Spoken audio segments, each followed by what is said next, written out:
පින්වත්නි බුද්ධ දේශනාව ස්වභාවයෙන්ම ගැඹුරුයි. ඒක හුදු දැනුමක් මත ස්පර්ශ කරන්න බෑ. ඒක ස්පර්ශ කරන්න පුළුවන් ප්‍රඥාව මත විතරයි. ප්‍රඥාව කියන්නේ දැනුම නෙමෙයි. ඔය පාසල් වලත් බෝඩ් වල එහෙම ගහලා තියෙනවා ප්‍රඥාව ගැන අදහස්. පඤ්ඤා නරාණං රතනං වගේ ඒවා.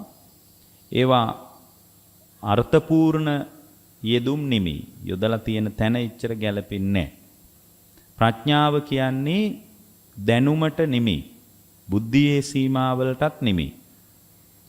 ප්‍රඥාව කියන්නේ බුදුරජාණන් වහන්සේගේ ශ්‍රාවකයෙක් තුල මතුවෙන තුන්වෙනි ඇහැ වගේ එකක්. ඒතර ප්‍රඥාව නැත්තම් මේ ධර්මයේ ස්පර්ශ කරන්න බෑ.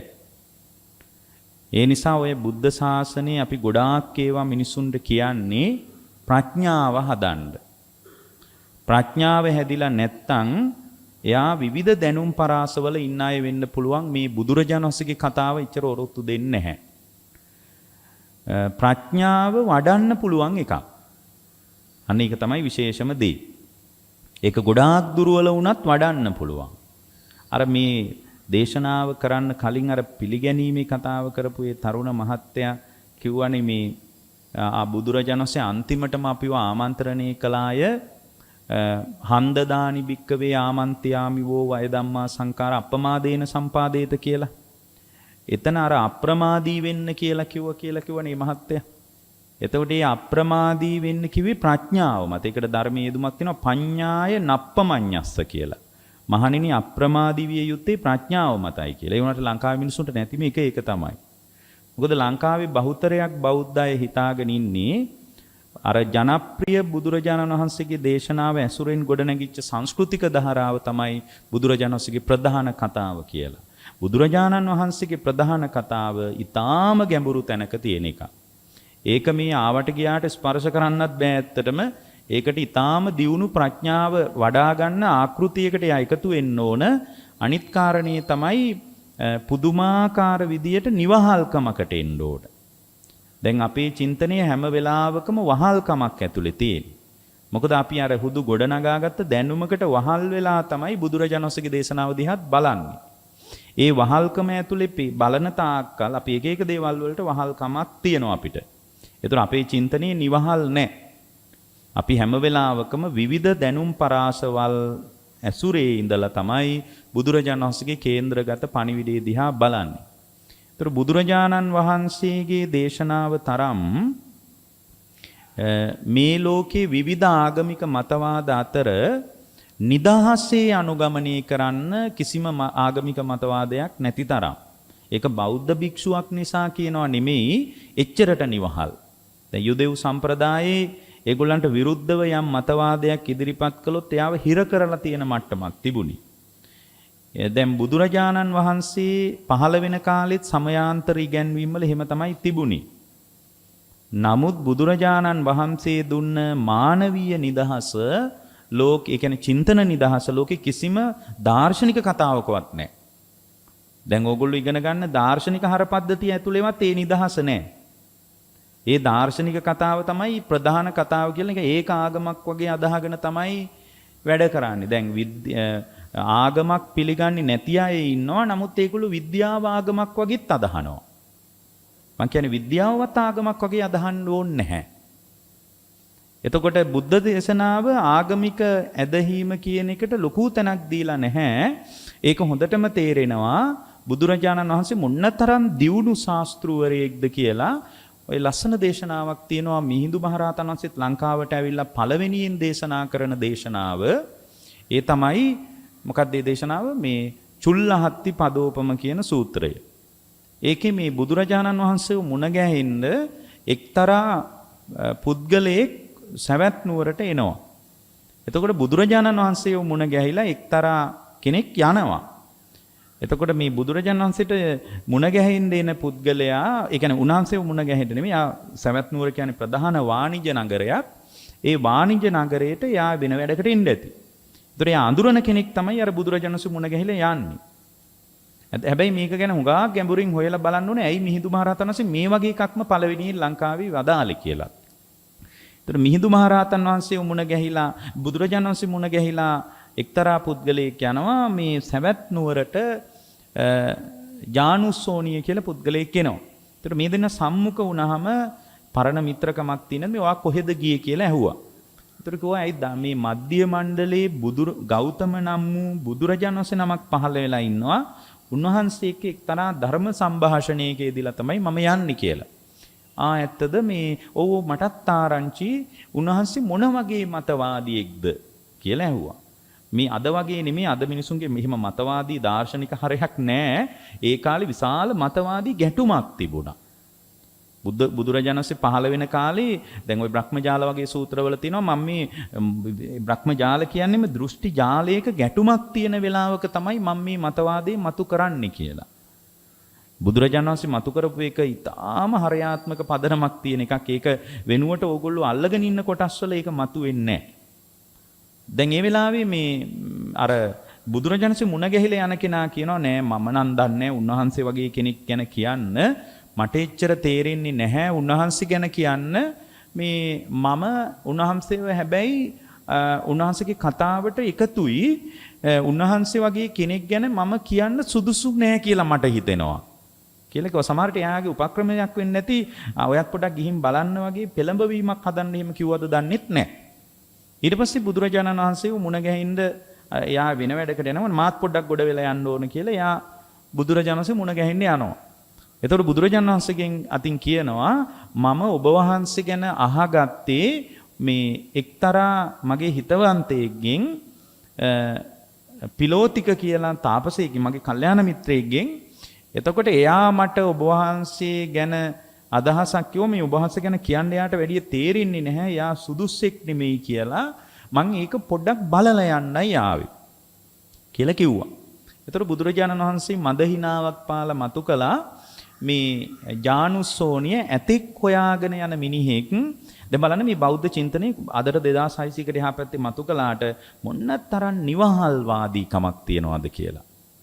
ඇතෙක් හොයාගෙන යන මිනිහෙක් ඇතෙක්ගේ අඩිපාර දැක්කට ඇත්තු ඉන්නවා කියලා විශ්වාස කරන්න එපා කියනවා. ඇතෙක්ගේ අඩිපාර දැක්කට මේ කැලෑවේ නම් ඇත්තු ඇති කියලා විශ්වාස කරන්න එපා කියනවා. වාමනික කියලා අඩි ලොකුවට තියෙන ඇතින්නියෝ ඉන්නවා කියනවා. සැකෙන් යන්න කියනවා. තවත් ටිකක් ඉස්සරහට යනකොට අඩිපාරක් තියෙයි කියනවා. දලපාර ගහපු තැනුත් තියෙයි කියනවා. දැන් ඉන්ද්‍රිය අත්දැකීම් දෙකක්ම තියෙනවා. ලෝකෙ දැනුම ගවේෂණය කරන්නේ එක්ක ඉන්ද්‍රිය අත්දැකීම් මත, ඒකට අපි කියනවා අනුභූතිවාදී ප්‍රවණතා කියලා, එක්ක බුද්ධිවාදී ප්‍රවණතා මත. දැන් ඔයගොල්ලෝ ගොඩාක් අධ්‍යයනය කරන්නේ බුද්ධිවාදී ප්‍රවණතා මත. එතකොට ওই ප්‍රවණතා ඔක්කොටම කලින් බුදුරජාණන් වහන්සේ ওই සියලු ප්‍රවණතා පිළිබඳ මතු කරලා තියෙනවා. සාන්දෘෂ්ටිකවාදයේ හරි, බුද්ධිවාදයේ හරි, අනුභූතිවාදයේ හරි, මාක්ස්වාදයේ මොනවා හරි වාදයක් ගැන අපි කතා කරමුකෝ. එක්ක පරමාණු සම්බන්ධව හරි. ඒ හැම දෙයක් සම්බන්ධවම බෞද්ධ ඥාන මාර්ගය ඇතුලේ විශාල කේන්ද්‍රගත කියවීමක් තියෙනවා. දැන් මට උවමනාව තිබුණේ දැන් මම අදහස් කරන්නේ බුදුරජාණන් වහන්සේව අලුතෙන් ගවේෂණය කරන තැනකට අපි පෙළඹෙන්න ඕන. අර සාම්ප්‍රදායික ප්‍රවණතාවලින් ටිකක් අයින් වෙලා ඒකත් හොඳයි. දැන් අපි ඒකනේ බුදුන් වැඳලා භාග්‍යතුන් වහන්සේට මල් පහන් පූජා කරලානේ අපි මේ වැඩපිළිවෙල පටන් ගත්තේ. ඒක ඉතා සාම්ප්‍රදායික තත්වයක් නේ. බුදුරජාණන්සේ කවදාවත් අපෙන් එහෙම තත්වයක් බලාපොරොත්තු නැහනේ. නමුත් අපි අර අපේ ශ්‍රද්ධාවන්ත ශ්‍රාවකයන් විදිහට සංස්කෘතික ධාරාවටත් අපි හිස නමනවා. හැබැයි ඊට වඩා ප්‍රධාන කතාවක් තියෙනවා අපිට සාකච්ඡා කරගන්න. එතකොට දැන් බුදුරජාණන් වහන්සේ මතු කරනවා මේ ඇතෙක් හොයාගෙන යන මිනිහෙක් දලපාරක් වැදිලා තියෙයි. ඒ වගේම තමයි අඩිපාරක් තියෙයි. ඉන්ද්‍රිය අධ්‍යක්ීම් දැන් දෙකක් විතරම තියෙනවා. ඒත් පිළිගන්න එපා කියනවා මේ කැලෑවේ ඇත්තු ඇති කියලා. සැක කරන්න කියනවා. සැකෙන් යන්න කියනවා. එතකොට දැන් අපිට තේරෙනවා බුදුරජාණන් වහන්සේගේ බුද්ධ දේශනාවේ කොයිතරම් මානසික නිදහසක් වෙනුවෙන් ආමන්ත්‍රණය කරනවද කියලා. දැන් අර බුදුරජාණන් වහන්සේ මතු කරපු කාරණේ ඊටම වැදගත් දෙයක්. ඇතෙක් හොයාගෙන යන මිනිහෙක් ඇතගේ අඩිපාර තිබ්බට පිළිගන්න එපා කියනවා. ඇත්තු ඉන්නවා කියලා හේතුව වාමනික කියලා ඇතින්නියෝ කැලේ ඉන්නවා කියනවා. සැකෙන්ම යන්න කියනවා ඉස්සරහට. තවත් සැකෙන් ඉස්සරහට යනකොට අඩිපාරක් තියෙයි දලපාරක් වැදිලා තියෙයි ඒත් පිළිගන්න එපා කියලා කිව්වනේ. ඒකට හේතුව තමයි උච්චා කලාරිකා කියලා ඇතින්නියෝ ඉන්නවලු දලපාර උඩින් ගහන්න පුළුවන්. ඒත් සැකෙන් යන්න කියනවා. තවත් සැකෙන් දැන් එයා යන්නේ ඇතෙක් හොයාගෙනනේ. තවත් සැකෙන් ඉස්සරහට යනකොට දලපාරත් වැදිලා තියෙයි කියනවා. අඩිපාලත් තියෙයි කියනවා. ඒ වගේම අතු කඩලා දාපු තැනුත් තියෙයි කියනවා. පිට අතුල්ලපු තැනුත් තියෙයි කියනවා. දැන් ඉන්ද්‍රිය ප්‍රත්‍යක්ෂ අත්දැකීම් ගණනාවක්ම තියෙනවනේ. දැන් නම් ඇත්තු ඇති කියලා ඒත් පිළිගන්න එපා කියනවා. හේතුව තමයි ඒ බඳු අත්දැකීම් සහිත උච්චා කණීරුකා කියලා ඇතින්නියෝ ඉන්නවා කියනවා. සැකෙන්ම යන්න කියනවා. ඉස්සරහට යනකොට විශාල ඇස්තු පිරිසක් පිරිවරා ගත්ත ඇතෙක් හම්බ වෙයි කියනවා. එතකොට පිළිගන්න කියනවා ඇත්ත මේ වනාන්තරයේ ඇත්තු ඉන්න බව. එතකොට මේ බුද්ධ ශාසනයේ ඥානය ඕගොල්ලන්ගේ එකක්. ඒක මේ දේශකයෙක්ගේ ඥානයක් නෙමෙයි. ඒකට ධර්මීය කියන්නේ ස්වයංබුත් ඥානයක්. ඒක තම තමන් දියුණු කරගන්න ඕන එකක්. ඒක කෙනෙක් මත යැපෙන තත්වයක් නෙමෙයි. එතකොට ඒක ඒ ඥානය ගැන ධර්මයේ පැහැදිලි කරනවා මහණෙනි මේ අවබෝධය කියන එක මතුවෙන්නේ ඥානතෝ අහම් භික්කවේ පස්සතෝ ආසවානං කයං වදා. මේ දන්නාකමයි දක්නාකමයි දෙකම තිබ්බොත් තමයි බුදුරජාණන්සේ වදාළ අවබෝධයට එකතු වෙන්න පුළුවන් වෙන්නේ. ඥානතෝ කියන්නේ දැනගන්නාකමක් තියෙන්නත් ඕන. ඥානතෝ අහම් භික්කවේ පස්සතෝ දකින්නකමක් තියෙන්නත් ඕන. හැබැයි ඒ දකින්නකම කියලා කියන්නේ බුද්ධ ශාසනයේ ඉන්ද්‍රිය ප්‍රත්‍යක්ෂ අත්දැකීමක් නෙමෙයි. ඒක ප්‍රඥාවේ අත්දැකීමක්. එතකොට මේ ප්‍රඥාව වඩ아가න යන කෙනෙක්ගේ පුද්ගලික අත්දැකීමක් ඒක. එතකොට මේ පුද්ගලික අත්දැකීම Taman තුල මතුවෙන තාක්කල් ඕගොල්ලෝ මේ කියන කියවීම ඒ විදියටම පිළිගන්න ඕන කියලා එකක් නැහැ. හැබැයි මේ බුදුරජාණන්සේ වදාළ පණිවිඩය අපි ක්‍රමානුකූලව හුරු කරගෙන යන්න ඕන. ඒ හුරු කරනකොට අර බුද්ධ ශාසනයේ පැහැදිලි කරපු කතාව තමා තුල දර්ශනීය වෙන අවස්ථාවක් එනවා. හැබැයි ඒක ඉන්ද්‍රිය අත්දැකීමක් නෙමෙයි කිව්වනේ. ඒක ඥාණයට ගෝචර වෙන තත්වයක්. අපි අර කිව්වේ ප්‍රඥාව කියලා, අර අප්‍රමාදී වෙන්න කිව්වේ ප්‍රඥාව මත කියලා. ඒ ප්‍රඥාව වැඩිම මත තමා තුල දර්ශන ඥානයක් පහළ වෙනවා. ඒ තමා තුල දර්ශන ඥානෙ පහළ වෙනකොට මේ අහගන්න එකට වඩා ටිකක් වෙනස්. මේ හාමුදුරුවෝ බණ කියන ඒවා පොත්වල තියෙන ඒවා තියෙන්නේ මූලික හරය ඒ විදිහමයි. අර දාර්ශනික කතාවක් තියෙන්නේ අපේ පටිච්ච සමුප්පාදේ කියලා. ඒක එහෙමමයි. හැබැයි දර්ශන ඥානෙ තමා තුල පහළ වෙනකොට පොඩි වෙනස්කම් ටිකක් තියෙනවා. මේ කියන එක ඒ විදිහටම නෙමෙයි. දැන් උදාහරණයක් විදිහට දැන් අපි ওই ඇතෙක් ගැනම කියපු එක ගමුකෝ. දැන් අන්ධ මිනිස්සෙකුට ඇතෙක් ගැන කියන්න කිව්වොත් මං හිතන්නේ ඕක අර දේශනාවක තියෙනවා අන්ධ මිනිස්සෙකුට ඇතෙක් ගැන කියන්න කිව්වොත් එයා අන්ධයෝ ටිකක් අරන් ගිහින් රජුරෝ විනෝදයේ පිණිස රජුරෝ ඇතෙක්ව පෙන්නලා කියනවා මේ ඇතා කොයි වගේද කියලා කියන්න කියලා. එතකොට අර මිනිස්සයා මොකද කරන්නේ? අර අන්ධයෝනේ යාලා ජාත්‍ය අන්ධයෝ උපතින්ම අන්ධ වෙච්ච අය. ඒගොල්ලෝ මොකද කරන්නේ? අර ඇතාව අල්ලලා බලලා කකුල අත ගාලා කෙනෙක් කියනවලු මේ රජතුමනි ඇතා කියන්නේ වංගෙඩියක් වගේ කියලා. එතකොට ඊළඟ කෙනා ඇවිල්ලා මේ කන අත ගාලා කියනවලු නෑ වංගෙඩියක් වගේ නෙමෙයි ඇතෙක් නිකන් කුල්ලක් වගේ කියලා. දැන් ඒගොල්ලෝ දෙන්න අතර මතවාදී අරුබුදයක් තියෙනවනේ දැන්. එක්කෙනෙක් කුල්ලක් වගේ කියනවා එක්කෙනෙක් කියනවා වංගෙඩියක් වගේ කියලා. දෙකම වැඩේ සාර්ථක නෑනේ. තවත් කෙනෙක් බඩහරිය අත ගාලා කියනවලු නෑ ඇතා කියන්නේ ওই දෙකම වගේ නෙමෙයි. ඇතා කියන්නේ හරියට වී ගොඩක් වගේ කියලා කියනවලු. එතකොට ඇතාගේ වලිගේ අත ගාපු කෙනෙක් කියනවලු නෑ ඇතා කියන්නේ නිකන් මෝල් ගහක් වගේ. එතකොට ඇතාගේ ඔළුව අත ගාලා කෙනෙක් කියනවලු නෑ ඇතා කියන්නේ නිකන් කලගෙඩියක් වගේ කියලා. ওই විදිහට එක එකනා අතර විශාල විසංවාදයක් ඇති වෙනවා. නමුත් මේ කතාව ඔක්කොම බොරුත් නෙමෙයි. ඇත්තත් නෙමෙයි. හැබැයි ඉතින් කලයක් එහෙම ඔළුවට තියලා වංගෙඩි හතරකුත් හතර පැත්තෙන් තියලා පොඩි වී ගොඩක් වගේ එක්කුත් ගහලා මේ මෝල් ගහක් එහෙමත් තියලා මේ කම් දෙක පැත්තට කුල්ලවල් දෙකක් එහෙමත් තිබ්බාම පොඩි ඇතෙක්ගේ මෝස්තරයක් ගන්නත් බැරි නෑ. අන්න ඒ වගේ මේ අහගන්න ඒවා ඔක්කොම ඒ විදිහටම ඇත්ත නෙමෙයි. මේක වචන වලින් කියන්න පුළුවන් සීමාවක් තියෙනවා. අතන වෙන භාෂාවලින් මේක කියන්නත් බෑ. දැන් ඔය ඉංග්‍රීසි උගතුන් අතර එහෙම මේ දැන් මේ කාලේ ලොකු උනන්දුවක් තිබ්බට ඉංග්‍රීසි උගතුන් අතර වුණත් බුද්ධ ශාසනයේ විකාශනය වෙලා තිබුණට මේ දේශනාවේ පින්වත්නි අර මූලික වශයෙන්ම පැහැදිලි වෙන ඒකට අපි ධර්මයේ පැහැදිලි වෙනවා මේ නිරුක්තිය කියලා. ඒ නිරුක්තිය ඒ විදිහටම ගන්න අමාරුයි. ඒකට හොඳම භාෂාව තමයි සිංහල භාෂාව. මං හිතන්නේ ඒ නිසා ඒකත් හේතුවක් වෙලා තමයි බුදුරජාණන් වහන්සේ ඔය පිරිනිවන් පාණ්ඩ ලෑස්ති වෙලා මේ දේවේන්ද්‍රය පතිට්ඨිස්සති දේවින්ද ලංකායම් මම ශාසන. මේ ශාසනයේ ලංකාවේ පිහිටන නිසා ලංකාව පරිස්සම් කරන්න කියලා දෙවියන් කිව්වා කියලා පැහැදිලි වෙනවා.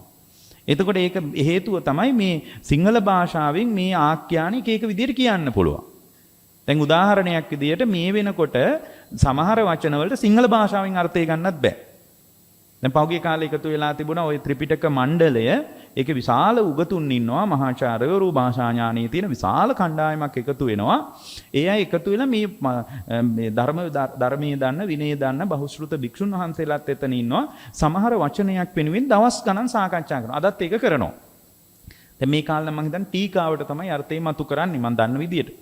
එතකොට ඒක වචනයක් වෙනුවෙන් සමහර දවසක් විතර සාකච්ඡා කරනවා. දැන් මේ පහුගිය කාලේ එක වචනයක් වෙනුවෙන් සාකච්ඡාවක් ඇති වුණා. ඒ ප්‍රපංච කියන එකට. සිංහල වචනයක් නැහැ ප්‍රපංච කියන එකට. සිංහල වචනයක් නැහැ ප්‍රපංච කියන එකට. ඒ නිසා මේ ඒ අදහස උනේ ඒ ප්‍රපංච කියන එක අපි ඒ විදිහටම පාවිච්චි කරමු. ඒ කියන්නේ සිංහල භාෂාවෙන්වත් අර්ථය ගන්න බෑ. මේ දැන් බුද්ධ දේශනාවේ සමහර වචන තියෙනවා. ඒවා එකම වචනේ එකම විදියට යෙදෙන්නේ නැහැ. ඒවා එක විදියට යෙදෙනවා. දැන් ලංකාවේ මිනිසුන්ට නිවන් මඟ එහෙම පැටලිලා තියෙන්නේ. ඒ ඔක්කොටම එකම නිරුක්තියක් ගන්න හදනවා. එකම අර්ථයක් ගන්න හදනවා. ඉතින් ඒ නිසා ලංකාවේ කට්ටියට නම් සෑහෙන කාලයක් අවබෝධයේ පැත්තට එන්නත් අමාරුයි. දැන් උදාහරණයක් විදිහට සංකාර කියන වචනය එක තැනක යෙදෙන අදහස තැන් 20ක විතර තැන් යටත් පිටින් 15ක විතර ගන්නකොට එක විදිහට යෙදෙනවා. එතකොට ඒකට ඉතා හොඳ කෞශල්‍යයක් කුසලතාවයක් තියෙන කෙනෙකුට විතරයි අදහස ගන්න පුළුවන්. දැන් උදාහරණයක් විදිහට අපි සංකාර කියනකොට පංචස්කන්ධේ සංකාර කියලා කියන්නේ සිතුවිලි වලට. අපේ සම්පූර්ණ කතාව මනෝ විශ්ලේෂණයක් නේ. අපි කරපු මානසික විශ්ලේෂණය බටහිර මනෝවිද්‍යාවටවත් හිතන්නත් අමාරුයි. ඒක හේතුව මනෝ ව්‍යාධි වේදේ, මනෝ රෝග, මනෝ චිකිත්සාව, අධිමනෝවිද්‍යාව මේ ඔක්කොම ලක්ෂණ සම්බන්ධව පෙරදිග දැනුමින් ගත්ත දේවල් බොහෝ විට බටහිරත් ව්‍යාප්ත කරගත්තේ. මොකද පෙරදිග අපරදිග දැනුමේ ගැටුමක් තියෙන නිසා ඒගොල්ලෝ ඒක පිළිගන්න කැමති නැහැ. පෙරදිග අපරදිග දැනුම සම්බන්ධ ගවේෂණය කරන පෙරදිග මිනිහෙක්වත් ඒක පිළිගන්න කැමති නැහැ. හේතුව මේ දැනුමේ ගැටුමක් තියෙනවනේ. ඒක ඕගොල්ලන්ට හොඳටම තේරෙනවා ඇතිනේ පෙරදිග අපරදිග දැනුම අතර ඝෂ්ඨනයක් තියෙන බව. ඒ නිසා මේ සමහර ඒවා ගැන ලොකු මේ සාකච්ඡාවලට යන්නෙත් නැහැ ගොඩක් වෙලාවට. නමුත් දැන් බලන්න බුද්ධ දේශනාවේ එක වචනයක් ගත්තොත් දැන් සංකාර කියනකොට මේ පංචස්කන්ධය කියනකොට රූප වේදනා සංඥා සංකාර කියනවා. එතන සංකාර කියලා කියන්නේ මේ සිතුවිලි වලට.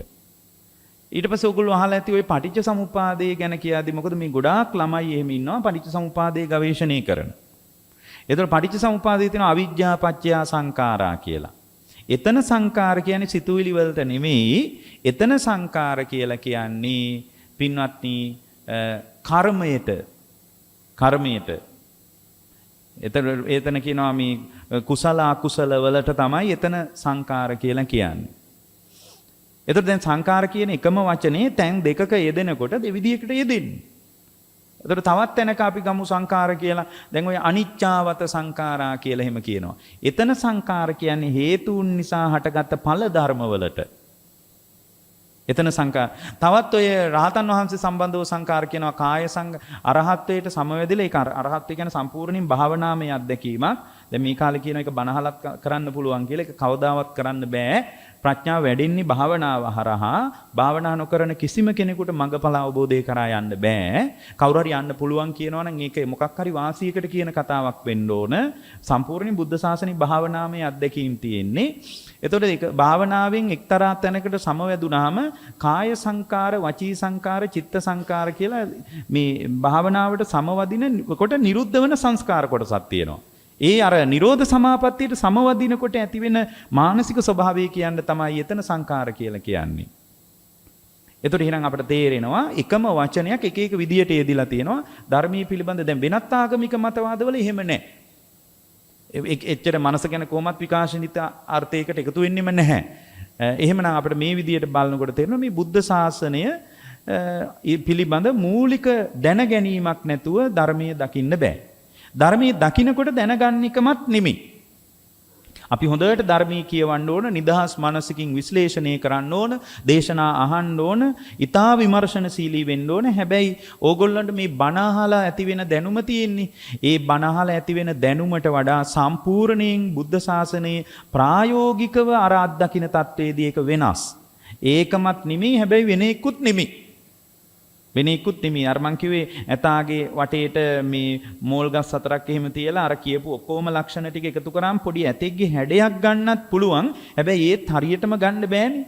අන්න ඒ වගේ අපිට මේ දන්න දේ බුදුරජාණන්සේගේ දේශනාව අහලා අපි දැනගන්න දෙයක් තියෙන්නේ. ඒ දැනගන්න දේ දැක ගන්නකොට ඒ විදිහම නෙමෙයි. හැබැයි එකකින් වෙනත් එක්කුත් නෙමෙයි. ඒ නිසා මේ දැක ගැනීම සම්පූර්ණයෙන් ප්‍රඥාව වැඩි වීම මත ඇති වෙන එකක්. දැන් ලංකාවේ බෞද්ධයන්ගේ තියෙන දුර්වලකම තමයි ඒගොල්ලෝ ප්‍රඥාව වඩන්නේ නැහැ. ඒගොල්ලෝ ප්‍රඥාව වඩන්නේ නැහැ. ඒතකොට ප්‍රඥාව වඩන එක අපි හුරු කරලත් නැහැ පන්සල්වල. ඊට පස්සේ මේ බුද්ධ ශාසනයේ නාමයෙන් කතා වෙන ගොඩාක් තැන්වල අපි උගන්වලා නැහැ ප්‍රඥාව වඩන එක ගැන. අපේ ප්‍රධාන සාකච්ඡාව වෙන්න ඕනේ ඒක. මේ එකක්වත් අපේ ප්‍රධාන සාකච්ඡා නෙමෙයි. මේවා අතුරු සාකච්ඡා. මේ පහන් පූජා, මේ වත් පිළිවෙත්, මේ ඔක්කොම අපේ අතිරේක සාකච්ඡා. අපේ ප්‍රධාන සාකච්ඡාව වෙන්න ඕන කොහොමද ප්‍රඥාව වඩන්නේ? ඒ කාලේ මිනිසුන්ට තිබ්බ ප්‍රශ්නිකනේ අර අහන්න එක මේ බුදුරජාණන් වහන්සේගෙන් ඇවිල්ලා අහනවා කොහොමද ප්‍රඥාව හදන්නේ කියලා. ඒතකොට ප්‍රඥාව කියන එකේ අර්ථයවත් ලංකාවේ බෞද්ධයෝ දන්නේ නැහැ. ඒතකොට දැන් අපේ ප්‍රධාන ඉලක්කය වෙන්න ඕන ප්‍රඥාව වඩන එක. ප්‍රඥාව විතරයි වඩන්න පුළුවන්. සිත වඩන්න බෑ. සිත අවබෝධ කරන්නයි තියෙන්නේ. සිත කියන එක දැන් ලංකාවේ කතාවක් තියෙනවානේ සිත වඩන්න පුළුවන් කියලා. සිත වඩන්න බෑ ඇත්තටම. සිත අවබෝධ කරන්නයි ප්‍රඥාව වඩන්නේ. ඔකට මහා වේදල්ල කියලා සූත්‍රයක් තියෙනවා. ඒක බැලුවාම හොඳට තේරෙනවා. ප්‍රඥාව කියන්නේ අවබෝධ කරනවා කියන අදහසින් අවබෝධ කරන්නේ Tamanගේ සිතයි. සිත අවබෝධ කරන්න ප්‍රඥාව දුර්වල වුණොත් බෑ. සිත අවබෝධ කිරීම පිණිස අපි ප්‍රඥාව වඩනවා. ඒතර මේ ප්‍රඥාව බොහොම අඩු ධාරිතාවයක ඉඳලා උනත් වඩන්න, දියුණු කරන්න පුළුවන්. හැබැයි ප්‍රඥාව සම්පූර්ණයෙන් දියුණු වෙන්නේ සමාධිය මත. හිත පුහුණු කිරීම මත. එතකොට හිත විවිධ ඒකට පුහුණු කරන්න ඕන විධික්‍රම බුද්ධ ශාසනයේ තියෙන අපිට කමඨහන් කියලා කියනවා. එතකොට මේ කොයිතරම් බුදුරජාණන් වහන්සේ වදාළ දේශනාව ඇතුලේ හිටියත් අපි උත්සාහ කරන්න ඕන පුළුවන් තරම් ධර්ම විනී සංඛ්‍යාතකම ඇතුලේ ශක්තිමත් වෙන්න. ලංකාවේ බෞද්ධයෝ හරි අවංක අය ඉන්නවා. දැන් උගත් මහත්තුරු එහෙම ඉන්නවා හරි අවංකයි අය. ඒගොල්ලෝ කැමැති බුද්ධ ශාසනය දියුණුව කරා යන්න. හරි ගොඩක් ඉන්නවා. දැන් මම පහුගිය කාලෙක දේශනාවක් කළා ඕස්ට්‍රේලියාවට. ලංකාවේ බෞද්ධ අය විතරක් 2500ක් විතර ඒ Zoom එකෙන් හිටියා. ඒ දේශනාවට. විශාල පිරිසක්. එතකොට ඒගොල්ලෝ මේ ධර්මයේ ගවේෂණය කරනවා. ඒගොල්ලන්ට උවමනාවක් තියෙනවා ඇතුළාන්තේ නිවා ගන්න. එතකොට මේ ඇතුළාන්තේ නිවා ගන්න ලංකාවේ තරුණයොත් ඉන්නවා එහෙම. ඒ කියන්නේ මේ ජීවිතේ අපි හිතපු සාරේ නැහැ. මීට වඩා මොකක් හරි ආධ්‍යාත්මික ප්‍රවේශයකට මං එකතු වෙන්න ඕන කියලා හිතන ලංකාවේ තරුණයොත් ඉන්නවා. නමුත් ඒ අයට ওই කියන තරම් දියුණුවකුත් නැහැ. ඕගොල්ලෝ ඉන්න මට්ටමින්ම ආවා කියලා ධර්මයට ලොකු දියුණුවක් නැහැ. ඕගොල්ලෝ පළවෙනියෙන් කරන්න ඕන දේ තමයි බුද්ධ දේශනාවේ ආඛ්‍යානය හඳුනා ගන්න එක. බුද්ධ දේශනාවේ ආඛ්‍යානය හඳුනා ගන්න ඕන. බුද්ධ දේශනාවේ ආඛ්‍යානය තමයි ඉස්සල්ලාම පොදු කතාව කියනවා, ඊට පස්සේ ධර්ම සහගතකම කියනවා, ඊට පස්සේ විනය සහගතකම කියනවා, පරිච්ඡේදය වහලා දානවා. එච්චරයි. ඔය විදිහට තමයි බුද්ධ ශාසනය විකාශනය වෙන්නේ. කොහොමද? පොදු කතාව ඉස්සල්ලාම කියනවා. පොදුවේ අදහස කියනවා. මේ දේශනා ආඛ්‍යානෙ මේ විදිහටයි හැදෙන්නේ. මුළු ත්‍රිපිටකයේම තියෙන්නේ ඔන්න ඔය ආඛ්‍යානෙ. ඕකට පෞගික කාලේ නම් උගතුන් කිව්වා සංශ්ලේෂී න්‍යායයි විශ්ලේෂී න්‍යායයි කියලා. ඉස්සලම බෙදනවා, බෙදිච්ච වගේ අන්තර් සම්බන්ධය කියනවා කියලා. ඒක තමයි බුද්ධ දේශනාවේ දේශනා හැඩය. ඒක අඳුන ගන්න නැතුව මොකුත් කරන්න බෑ. අනිත් එක ඔයගොල්ලෝ දැන් බුදුරජාණන් වහන්සේට ලෙන්ගතු වෙන්න කැමති වුණත්, බුද්ධ ශාසනය අඳුන ගන්න කැමති වුණත්, මේ දේශනාවේ ආඛ්‍යානය අඳුන ගන්න නැතුව ඔයගොල්ලෝ ධර්මයට ආවත් ඔයගොල්ලන්ට පැටලෙනවා ළඟදී. එතකොට ධර්මයේ ස්වභාවය ඔකට අපි කියනවා ධර්ම විනය සංඛ්‍යාතකම කියලා. බුදුරජාණන් වහන්සේ පිරිනිවන් පාන්න ලෑස්ති වෙලත් මතක් කළා මහණෙනි ඉස්සරහට ගොඩාක් අය එක එක කතා කියයි ඇවිල්ලා එක එක පැවිදි අයත් එක එක දේවල් කියයි මහණෙනි නුඹලා ඒවා ඕනෑමට වඩා පිළිගන්න ඕනේ නැහැ, ප්‍රතික්ෂේප කරන්නත් ඕනේ නැහැ, පුළුවන් තරම් ධර්ම විනයට ගලපලා බලන්න කියලා කිව්වා. දැන් ඔන්න ධර්ම විනය සංඛ්‍යාතකමට ගලපන්න කියලා කිව්වා. දැන් ධර්ම විනය සංඛ්‍යාතකමට ගලපන්න කිව්වා කියලා ඕගොල්ලෝ දැන් ත්‍රිපිටකය පෙළන්න ඕනේ නැහැ ලොකුවට. ත්‍රිපිටකය පිළිබඳ ප්‍රාමාණික දැනුමක් ඕන තමයි. ධර්මය කියලා කියන්නේ අර පටිච්ච සමුප්පන්න කෞශල්‍ය. විනය කියන්නේ ආර්ය අෂ්ටාංගික මාර්ගය. ඔන්න ඔය දෙක පිළිබඳව ප්‍රාමාණික දැනුමක් තියෙන කෙනෙකුට වැඩි කාලයක් යන්න කලින් අර බුද්ධ ශාසනය කියන අර්ථයට එකතු වෙන්න පුළුවන්. ඒකට ගොඩාක් දහම් දැනුමක් ඕනේ නැහැ. මොකද දහම් දැනුමක් ඕන නම් පළවෙනි දේශනාව ධම්මචක්කපවත්තන සූත්‍රය, දෙවෙනි දේශනාව අනාත්ම ලක්ෂණ සූත්‍රය, මේ දේශනා දෙකේදී රහතන් වහන්සේලා 5 නමක් බිහි වෙලා තියෙනවා. එතකොට දේශනා දෙකක් ඇතුළත රහතන් වහන්සේලා 5 නමක් බිහි වුණා නම් ධර්ම විනය සංඛ්‍යාතකම කියන්නේ ඔය දැන් අපි පාවිච්චි කරන ත්‍රිපිටකය පිළිබඳව පරතරට ගියපු දැනුම නෙමෙයි. මොකද ඒක පරතරටම ගියත් පින්වත්නි ඇතුළ නිවෙන්නේ නැහැ. එක්තරා දැනුමක් එකතු වෙනවා. එහෙනම් අපි දැන් මේ දේශනාවේ හැඩය අඳුනාගත්තේ නැත්නම් ඕගොල්ලෝ අවංකව භාවනා කරන්න කැමති වුණත් වැඩක් නැහැ. ධර්මයක් දියුණු කරන්න කැමති වුණත් වැඩක් නැහැ. ඕගොල්ලන්ට හිතන තරම් ප්‍රතිඵල ලැබෙන්නේ නැහැ. එහෙනම් අපි ඉස්සෙල්ලාම හඳුනා ගන්න ඕන ධර්ම විනය සංඛ්‍යාත බව කියන්නේ මොකක්ද කියලා. එතකොට ධර්ම විනය සංඛ්‍යාතකම කියලා කියන්නේ ධර්මයේ කියන්නේ පටිච්ච සමුප්පන්න කුසලතාවයේ තියෙන්න ඕන. ඒක තමයි බුදුරජාණන් වහන්සේගේ න්‍යාය. උන්වහන්සේ වදාළ තියරි එක තමයි පටිච්ච සමුප්පාදය. විනය කියලා කියන්නේ ආර්ය අෂ්ටාංගික මාර්ගය. ඔය දෙකට ගලප ගන්න බැරි වුණොත් එහෙම ඔයගොල්ලෝ 4 වෙනි ධ්‍යානයට සමවදින්න පුළුවන් වුණත් එයාට නිවන් දකින්න නම් බෑ. මොකද මට හම්බෙලා තිනවා 4 වෙනි ධ්‍යානයට වේගයෙන් සමවදින්න පුළුවන් අය. ඒ කියන්නේ ධ්‍යාන සමාපatti තා වේගයෙන් උපදවා ගන්න අය මට හම්බ වෙනවා. ලංකාවේ. මේ දැන් ඔය මන් දන්න ඔය පේරාදෙණිය විශ්වවිද්‍යාලේ එහෙම කීප දෙනෙක් ඉන්නවා. ඒගොල්ලෝ කාලයක් හිත පුහුණු කරපු අය තා වේගෙන් 4 වෙනි ධ්‍යානෙටත් උඩට යන්න පුළුවන් අය. එතකොට හිත වඩන අය ඉන්නවා. නමුත් ඒගොල්ලන්ට අර ධර්ම විනය සංඛ්‍යාතකම නැති වුණොත් ඒගොල්ලෝ හිත දියුණු කරගනිවි එක්තරා විදියක අර බුද්ධ ශාසනය කියන මූලික අර්ථයට අර නිවීම කියන එක සම්පූර්ණයෙන් සුවපත් වෙන එක ආයේ භවයට එකතු වෙන්නේ නැතුව නිවිලා යන එකට එකතු වෙන්න පුළුවන් කමක් නැහැ. එතකොට එහෙනම් අපි පුංචි කාලේ ඉඳලම මේ අදහස තියෙන්න ඕන. ඒ තමයි ධර්ම විනය සංඛ්‍යාතකම. එතකොට දැන් ඔන්න ධර්ම විනය සංඛ්‍යාතකම නැත්තම් ඕගොල්ලෝ මොනතරම් දක්ෂ වුණත් බුද්ධ ශාසනය දියුණුව කරා යන්න බෑ. එකක්. ඊළඟ කාරණේ තමයි දේශනා ආඛ්‍යානෙ අඳුන ගන්න ඕන. දේශනා ආඛ්‍යානෙ මොකද්ද?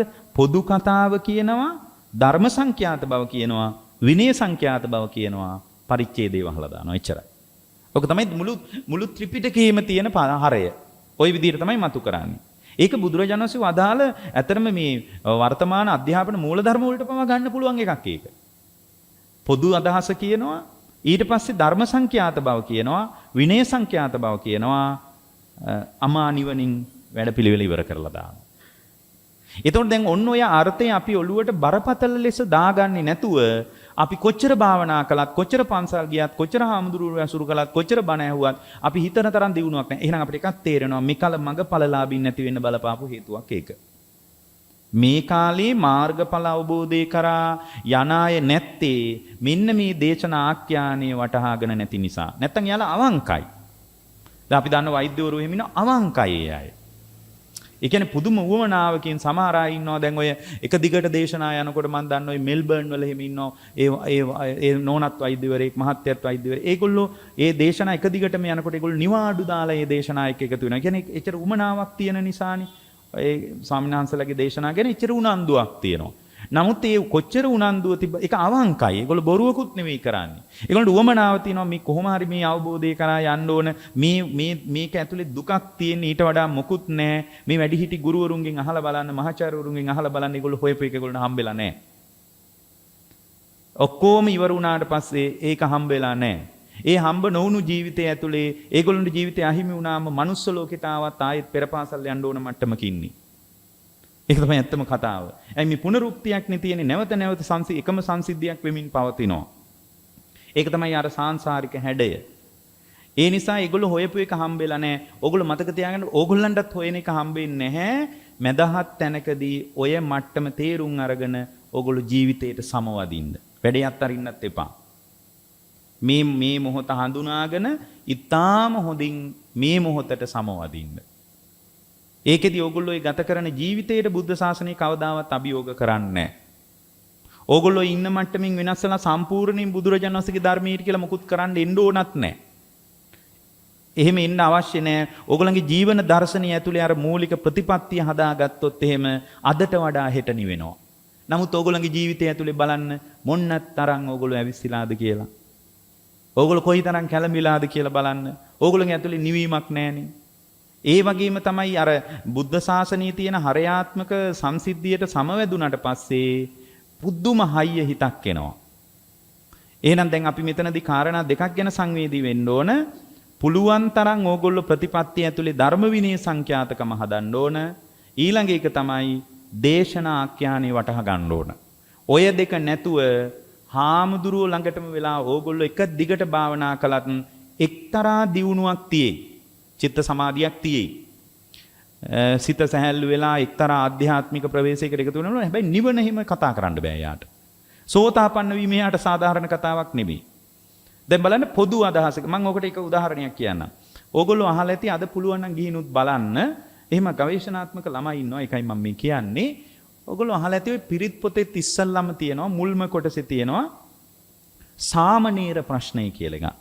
එහෙම එකක් අහලා තියෙනවද? සාමනීර ප්‍රශ්න. ඒක පටන් ගන්නෙ ඒක නාමකින් කියලා පටන් ගන්න. ඔන්න ඕක නිකන් හොඳට බලන්න ඔය මං කියපු රට ඒක නෙමෙයි හැම තැනකම තියෙනවා. ඒක නාමකින් සබ්බේ සත්තා ආහාරට්ටිතික. ඔන්න එක කියන්නේ මහණෙනි ආහාරයෙන් යැපෙන එක කියලා කියනවා. ඒක තමයි අපේ පොදු කතාව. ඒක ඇතුලේ තියෙන අපේ පොදු මුළු දාර්ශනික හරේම අකුල වල එක වචනකින් කියනවා. එච්චරයි. පොදු අදහස කියන්න ඕනනේ. ඒ පොදු අදහස නැත්තම් ඕගොල්ලන්ටත් ඉස්සරහට යන්න බෑනේ. දැන් වෛද්‍යවරයෙක් නම් එයාගේ පළවෙනි උපාධිය නැතුව ඊට පස්සේ විශේෂඥ වෛද්‍යවරයෙක් විදිහට එයාට විශේෂ අධ්‍යයනයක් කරා එයාට යොමු වෙන්න බෑනේ. එක්තරා විශේෂ පරාසයකට. හැබැයි පොදු කතාව තියෙන්න ඕන.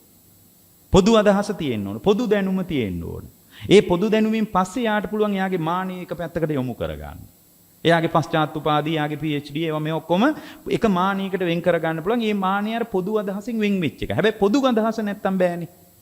අන්න බලන්න අපේ පොදු අදහස කියනවා. මොකද්ද? ඒක නාමකින් සබ්බේ සත්තාහාරට්ටිතික. මහණෙනි එකම එක දේ තමයි ආහාරයෙන් යැපෙන කම. එතකොට දැන් මේක ඊටා ගැඹුරු සංකල්පයක්. මේක පැය ගාණක් කතා කරන්න පුළුවන් සාකච්ඡාවක්. මොකද්ද ආහාරයෙන් යැපෙනවා කියන්නේ? දැන් ඕගොල්ලන්ට ওই වගේ එකක් ඇහුණ ගමන් පේන්නේ මොකද්ද? ආමි බත් මාළු පිණි වලින් යැපෙනවා, කෑම බීම කාලා ජීවත් වෙනවා කියන එක නෝලුවට එන්නේ. ඒක නෙමෙයි අපේ පොදු අදහස. ඒක නාමකින් මහණෙනි එක කියලා කියනවා නම් නුඹලාට කියන්න තියෙන්නේ සබ්බේ සත්තා ආහාරට්ටිතික. සියලු සත්තු ආහාරයෙන් යැපෙනවා කියන එක. පින්වත්නි මේ අපේ උපන් සත්‍යයාගේ පැවැත්මත් නූපන් සත්‍යයාගේ ඉපදීමත් සමහරට ඕගොල්ලෝ ඉපදෙනවා කියලා විශ්වාස නොකරන මට්ටමක ඉන්නත් පුළුවන්.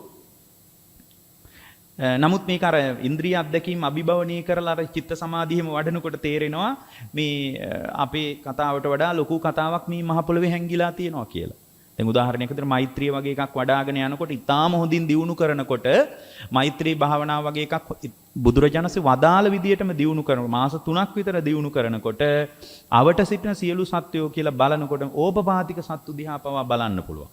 ඒ බඳු ආධ්‍යාත්මික අත්දැකීමක් නැති කෙනෙක් හිතන්න පුළුවන් නෑ එහෙම සත්තු ඉන්න විදිහක් නෑනේ. දැන් ඕගොල්ලන්ට තියෙන පරිේශනාගාරයක අත්දැකීමක්නේ. ඒතර පරිේශනාගාරයක අත්දැකීමට ඕපපාතිකව සත්තු වළංගු නෑ.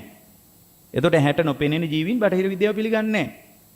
ඒක ඉන්ද්‍රිය අත්දැකීමක් නෙමෙයි. දැන් ඒ නිසාම තමයි ඔය ගොඩාක් උගත් දරුවන්ට සම්මාදිට්ඨියවත් හදන්න බැරි.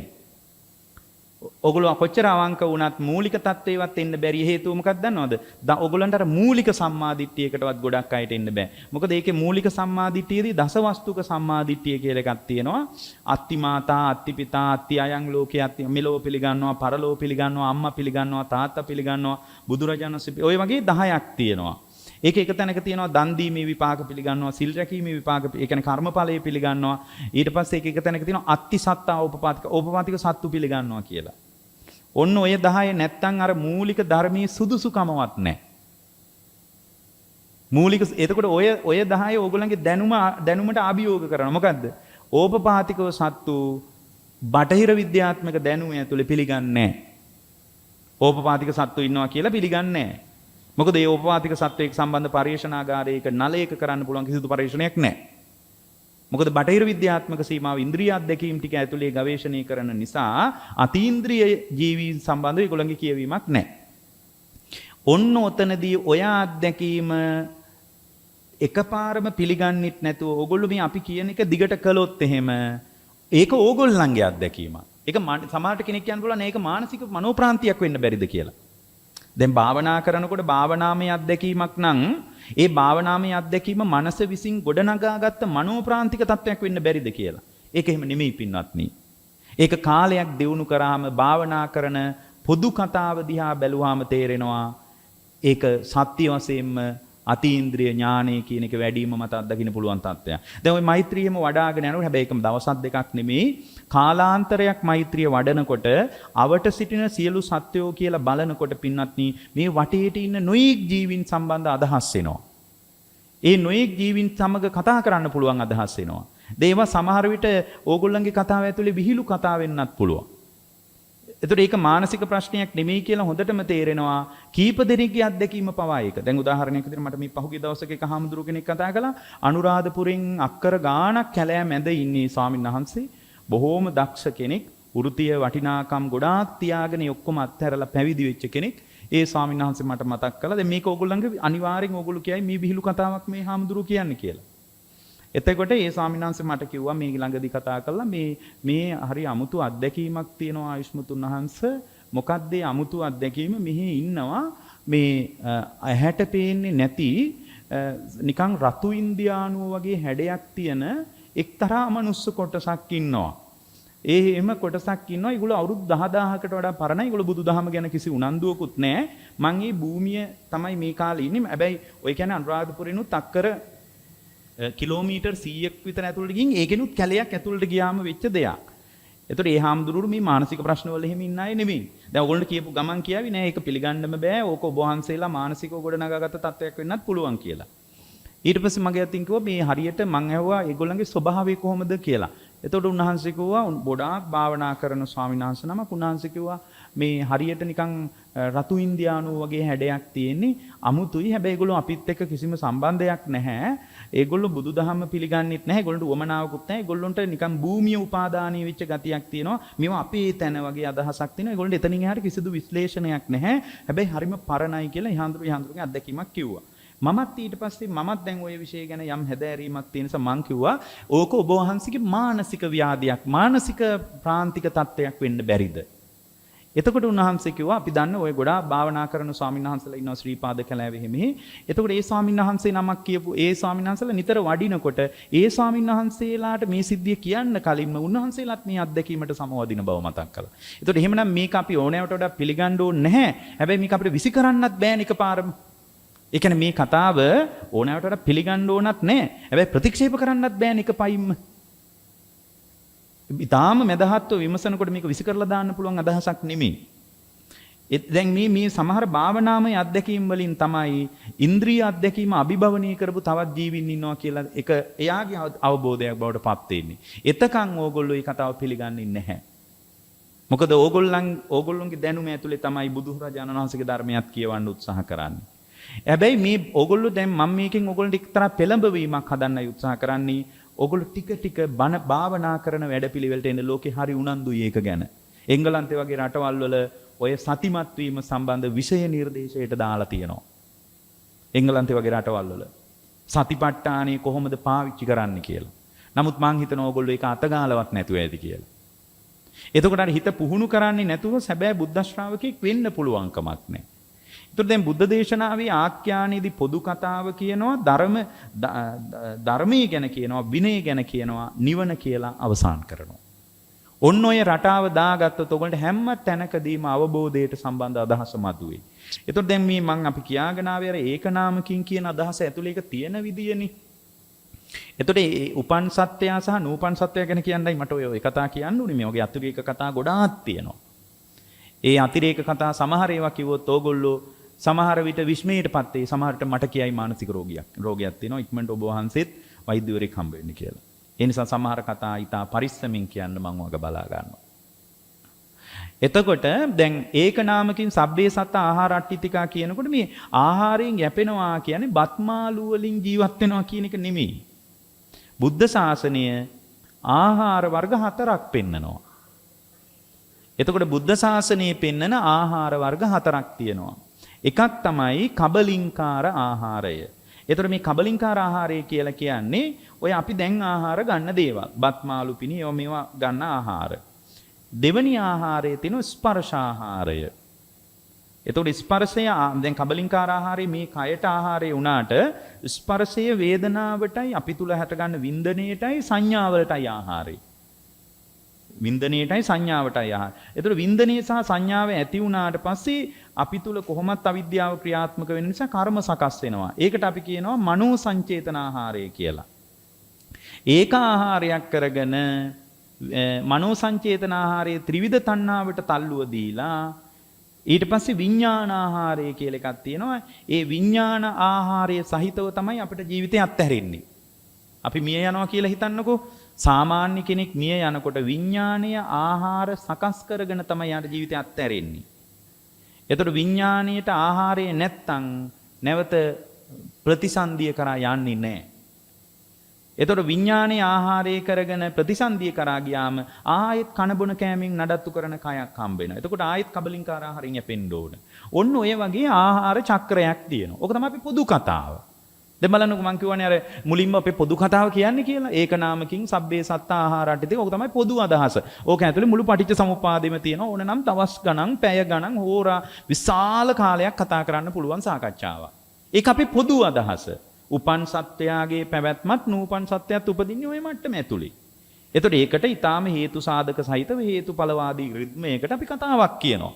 ඒ කතාව ඕගොල්ලෝ මේකේ විස්මය තමයි මේ සියලු කතා අදට 2600කට වඩා පරණ වෙන එක. මේ අපි කියන කතාව ඉතා විස්මිත කතාවක් අදට 2600කටත් එහා පැත්තේදී තමයි මේ කියවීම බුදුරජාණන් වහන්සේ මතු කරන්නේ. එතකොට අපේ පොදු කතාව මොකද්ද? පටිච්ච සමුප්පාදය. නමුත් ඒක නාමකින් සබ්බේ සත්ත ආහාරට්ටි දෙක කියනකොට පටිච්ච සමුප්පාදය කිව්වා කියලා කාටවත් හිතෙන්නේ නැහනේ. එක්ක හිතෙන්නේ මේ කෑම බීම ගැන කිව්වා කියලා. ඔය ඇත්තනේ ඉතින් ඉපදුනාම කන්න ඕනේ ජීවත් වෙන්න නම් ජීවත් වෙන්න බෑනේ කන්නේ නැතුව. ඒක තමයි ඔය කියලා තියෙන්නේ වගේ එකක් තමයි අපිත් හිතුවේ කාලයකට කලින්. නමුත් බුද්ධ දේශනාවෙන් බලනකොට තේරෙනවා අපේ පොදු කතාව මුලින්ම කියනවා. පොදු අදහස කියනවා. ඊට පස්සේ කියනවා දෙවෙනි එක කියනවා මොකද්ද? ද්වේ නාමකින් නාමංච රූපංච. මහණෙනි දෙක කියලා කියන්නේ නාම රූප වලට. මේ වෙලාවේ ඕගොල්ලෝ අමාරුවේ වැටෙන විදිහ කියනවා. ඒ කියන්නේ මේ ගිහියෙක් හෝ වේවා පැවිද්දෙක් හෝ වේවා මේ වෙලාවේ අමාරුවේ වැටෙන විදිහ. පොදු අදහස කිව්වා දැන් ඔන්න ප්‍රශ්නේ ගැට ගැහෙන විදිහ කියනවා. මේ වෙලාවේ අපි තුල සිද්ධ වෙන්නේ මමායනේ මම කියලා කෙලෙස් ගතියක් ඇතුලේ නඩත්තු කරාට නාම රූපමය අත්දැකීම් ටිකක් අතර තමයි අපි එකතු වෙන්නේ. එතකොට නාම රූප කියලා මේ වෙලාවේ දකින්නවා කියන එක අපිට ඕන විදියට කරන්න බෑ. දකින්නවා කියන එක, ඒ කියන්නේ පේනවා කියන එක විපාකයක්. ඒ කියන්නේ පොඩි ළමයෙකුටත් මොනවා හරි පේනවනේ. ඒ කියන්නේ පේන මට්ටම කියන්නේ අපිට ඕන විදියට වෙනස් කරන්න පුළුවන් එකක් නෙමෙයි. ඒක අනාත්ම ස්වභාවයෙන් පවතින එකක්. ඒ පේනවා හැබැයි මේ කියන්නේ පේන දේ දැනගන්නවා කියන එක නෙමෙයි. ටිකක් මේවා ටිකක් බර කතාවක් වෙන්නත් පුළුවන්. පේනවා කියන එක ගැන මේ කියන්නේ පේන දේ දැනගන්නවා කියන එක වෙන එකක්. පේන දේ දැනගන්නේ කෙලෙස් වලින් මිශ්‍ර වුණාට පස්සේ. මොනවා හරි පේනවා පේන දේ දැනගන්න පුළුවන් කෙලෙස් සහගත මතකයකුත් තිබ්බාම. ඇස ඉදිරියට රූපය ආවම මම මගේ අම්මා කියලා දැනගන්න පුළුවන්. ඒ දැනගන්නකම නෙමෙයි මේ කියන්නේ පේනවා කියන එක. පේනකම.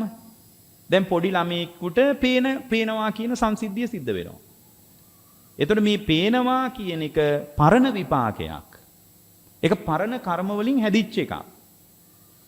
එතකොට මේ පේන දේට සම්බන්ධව අත්දැකීම් වලට මෙහෙත් සමහර සංසිද්ධි බලපානවා. දැන් උදාහරණයක් විදිහට මේ කන කියන එක බුද්ධ ශාසනයේ බෞද්ධ දැනුම් පරාසය ඇතුලේ කියන්නේ කන කියන එක හැදෙන්න බලපාන හේතු සාධක කීපයක් කියනවා. කර්මයේ බලපෑමක් තියෙනවා, ආහාරයේ බලපෑමක් තියෙනවා, ඍතුවේ බලපෑමක් තියෙනවා, සිතේ බලපෑමක් තියෙනවා. මේ විදිහට හේතු ගණනාවක් පෙන්නනවා.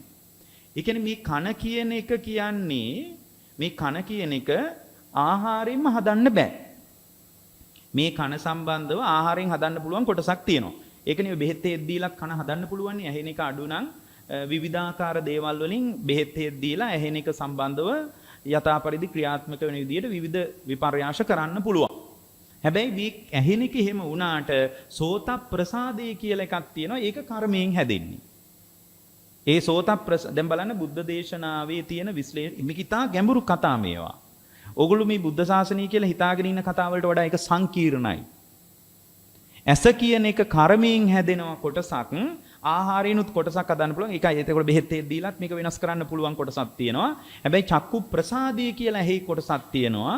ඒක පවතින තැනත් බුද්ධ දේශනාව කියන. ඒක කර්මයෙන් හැදෙන්නේ. ඒක වෙනස් කරන්න බෑ. ඒකයි ජාත්‍යන්තයකට පෙනීම දෙන්න බැරි.